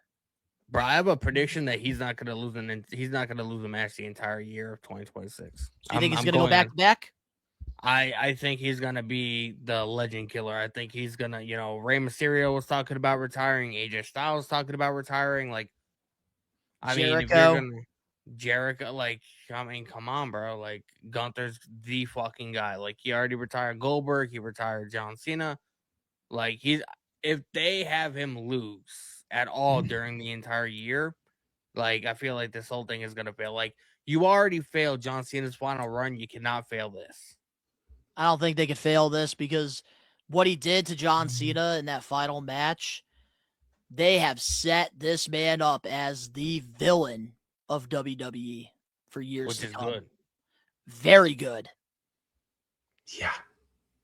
The amount of heat that he's gotten from, like, the amount of heat that Dom Mysterio has gotten in the past, times that by like 2 or 3 for Gunther. I made him tap out like a little bitch. Yeah. And then doing the whole "you can't see me in the car," like, dude, Gunther, this is what he needed. This is what he needed. I can't argue with the results as much as I hate either. Gunther. That just speaks volumes of the heat that he's gotten. So I don't know. I can't really say much. Maybe Cody Rhodes, but he hasn't done a lot. I think his year was more last year. So I think he would have won the category last year. Which did he by chance or? I don't remember. I wish I had the results from the first year to kind of compare and contrast. Yeah, better. But anyways, it's all right. As the We Are Wrestling producer. Yeah. But here's the thing. Like, looking at these 4, Cody Rhodes, of course, he had a great year. He's still the champion, dominant run. But I felt like he had a better year last year.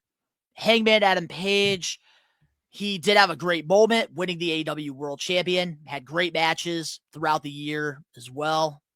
Jon Moxley, another guy who had a dominant title run throughout the year, putting on great matches. But I got to give it to Gunther because he's just so consistent. And I just can't think of one bad match he's had. I can't. I can't think of one either.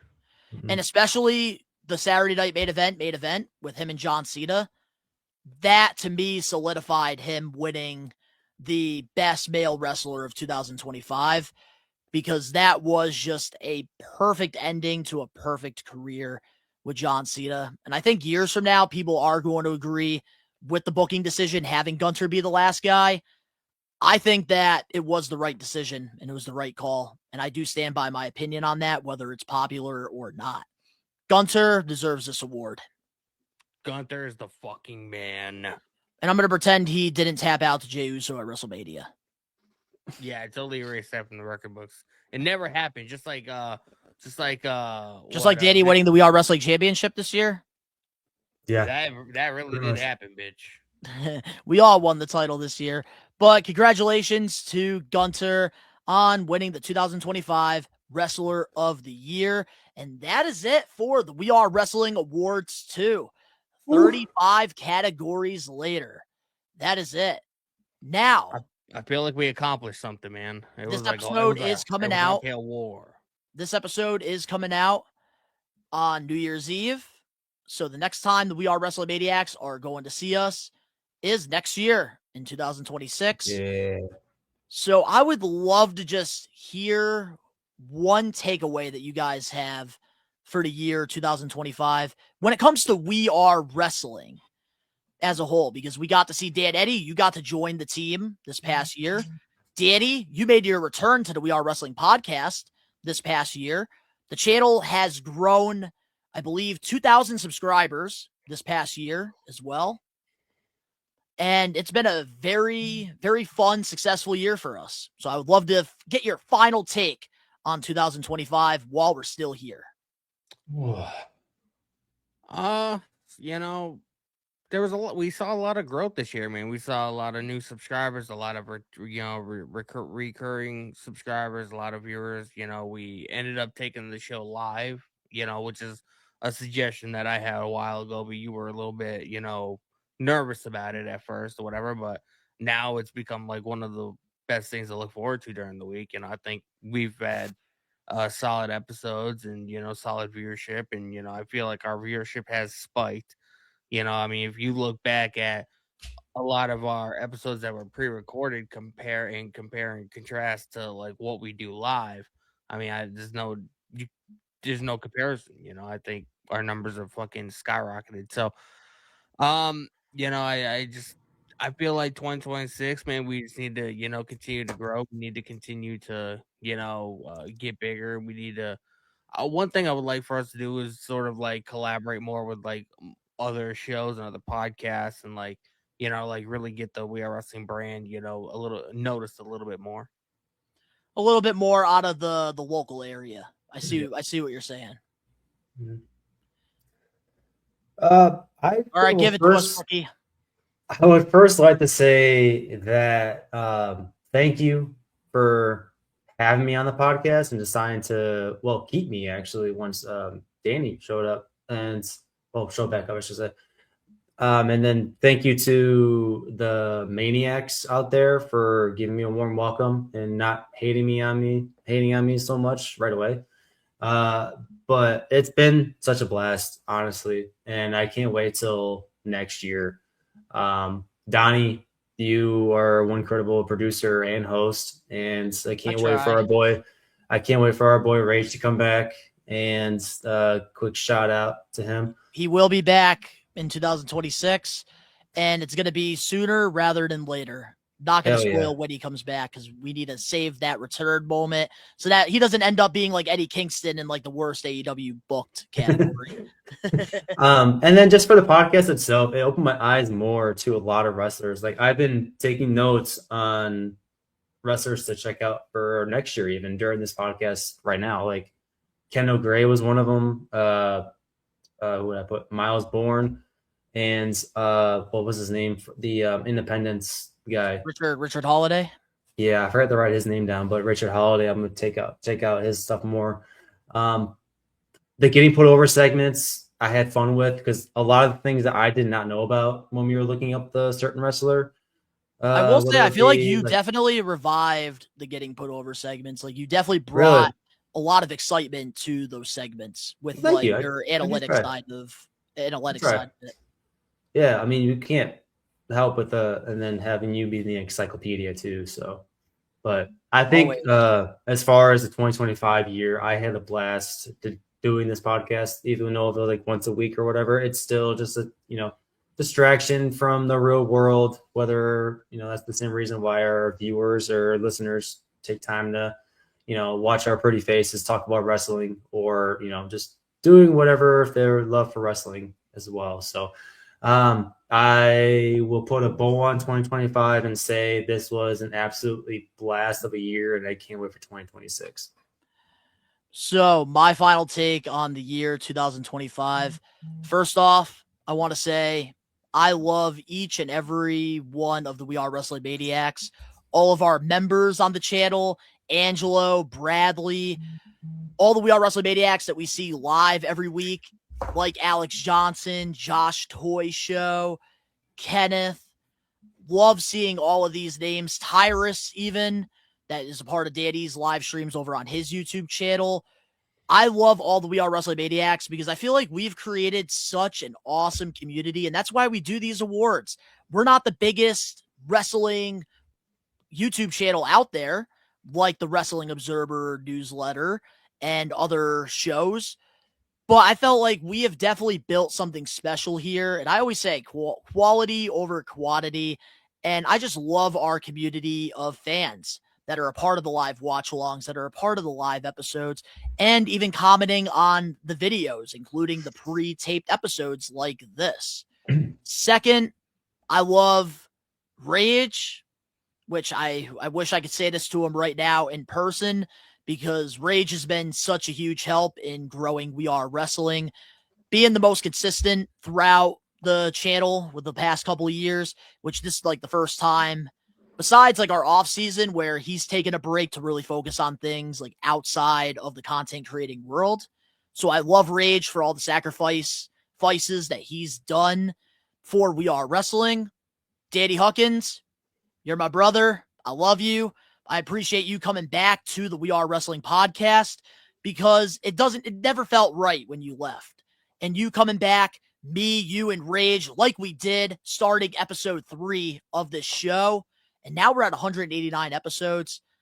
I love that, because at the end of the day, we're all small content creators. And the fact that we get to grow together, it means more, means so much more. And of course, you have the hot takes. You're a delusional kid here. So we got to have that on the show. And for that, especially you having 3 kids and a wife, having family responsibilities, also doing live watch-alongs for all the weekly shows and pay-per-views over on your page, I appreciate it from the bottom of my heart, you being a part of this channel and helping this grow and continuing to spread it onto your live streams and sharing the stuff, accepting the collaboration post, because you have a strong following on your social medias. So I do appreciate from the bottom of my heart you being a part of this. And of course, I know I shit on you sometimes, Dan Eddy, the rookie of the channel. Sometimes there's got to be somebody to carry my bags, and that's you. But I gotta compliment you and say I do really appreciate you stepping in during a time where Rage and I didn't know what we were going to do when Daddy was taking a break from the We Are Wrestling podcast. And it was supposed to be a temporary thing, because we always thought the show was better when there was 3 people rather than just me and Rage doing the show, or just me and Daddy doing it. So you coming in, stepping up to the plate, and you haven't really done a lot of podcasting, especially in the wrestling world. Me and Ben, we saw something special in you. And for me, I think it took me the end of the first episode. I remember you logged off and it was Rage and I said, with your buddy, I think we have something here. And you bring in the sports analytics side to the We Are Wrestling podcast has definitely opened up more doors, more opportunities for us. And it makes the segments like the Getting Put Overs more interesting. And then, of course, you also, in the fall, were supposed to work a different shift. Like, you were supposed to work during the We Are Wrestling shift. Mm-hmm. And then the fact that you sacrificed that, changing your shoot job schedule for an opportunity to be a part of the We Are Wrestling podcast, that made the decision more clear that when Danny Huckins came back, you had to be a part of this team, because you sacrificed a lot of time. You put in a lot of effort to make We Are Wrestling what it is today. And for a rookie, you fucking killed it. Dude, and from the bottom of my heart, man, I appreciate it. I appreciate you and everything you've done for this. And I feel like beginning of 2025, man, I'm getting fucking emotional here. You're going to make me cry, bro. The beginning of 2025, it felt like We Are Wrestling, we were getting burnt out, which is why we decided to do the off season after WrestleMania, which I will say, definitely, if there was one thing I could change in 2025, it was that. But now that, like, I feel like we found our footing, I feel like we have the solid foundation for what we want. I feel like we have the vision. Having myself, Danny Huckins, Dan Eddy, and Rage, having all 4 of us and then doing the rotation thing every week here on the We Are Wrestling pod, I don't think there's going to be no off seasons anymore. I feel like this is going to really help the We Are Wrestling channel grow, because in pro wrestling, there is no off season. But I do think that beginning of the year, we started off slow, but I think we really started to find our footing. And for that, I'm really happy with what we've built in the year 2025.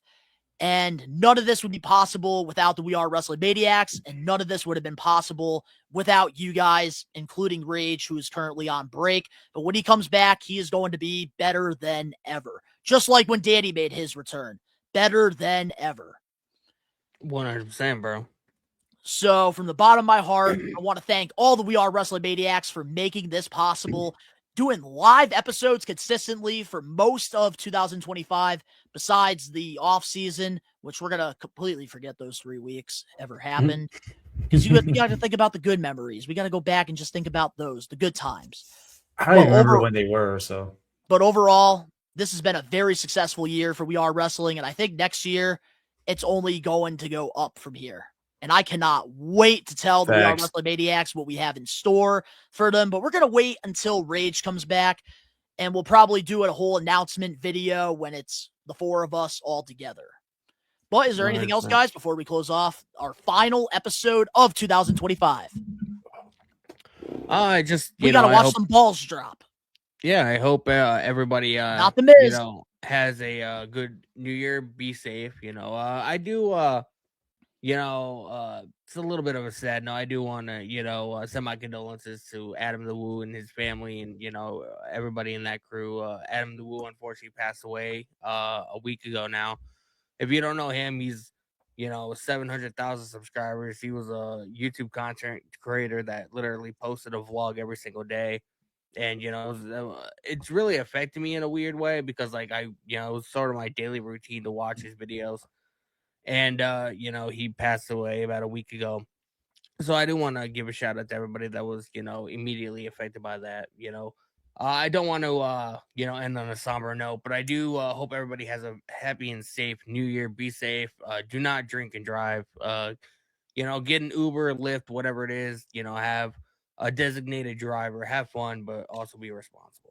That's why my friends love me in my friend group, because I'm the designated driver, because I don't drink.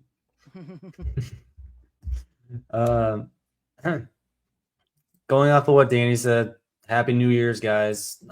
Take time to reflect on the year that you guys had and maybe make some changes or maybe make some new goals for 2026, make it a great one, and maybe make a concrete plan on how you would achieve them, not just write them down saying I'm going to lose weight or I'm going to do this or that, or just kind of make a concrete plan and like steps of what you would do to achieve that goal.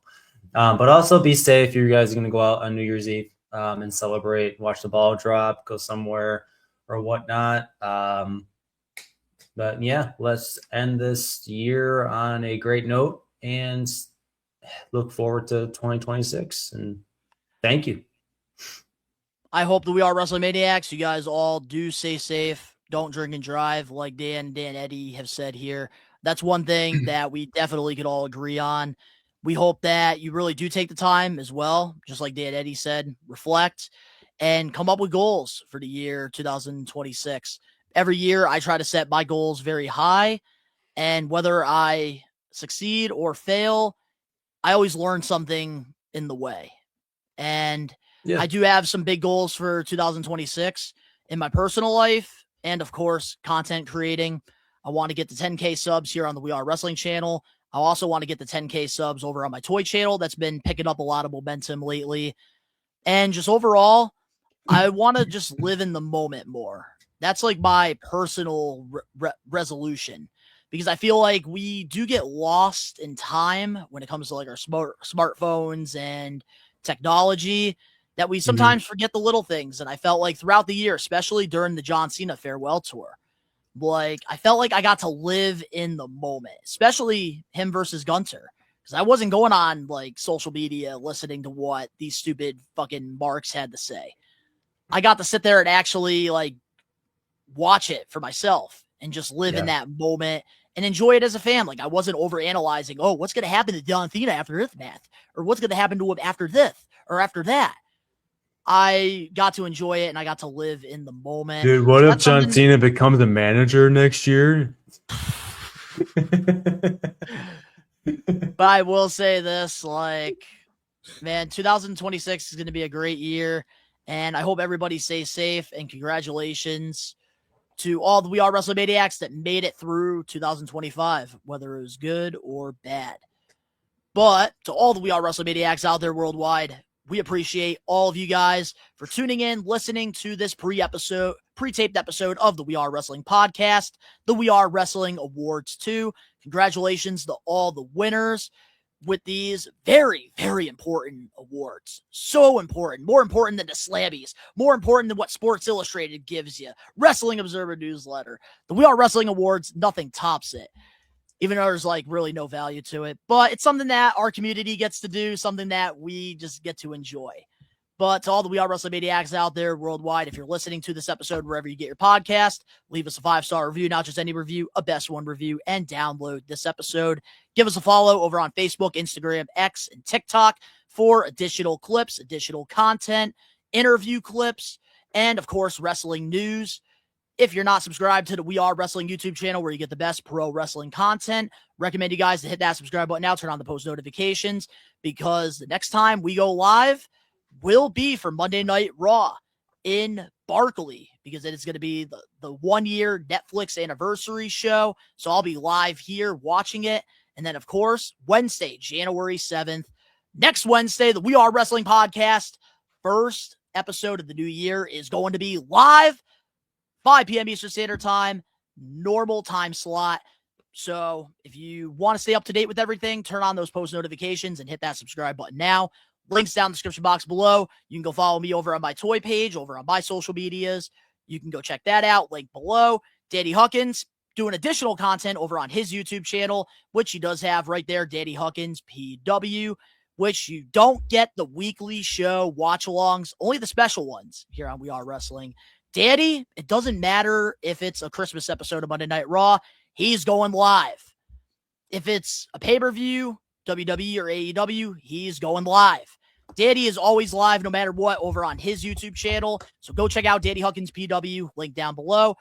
Dan Eddy is also on Twitch. And I don't know if I think that should be your resolution next year. Making Twitch content. He hasn't streamed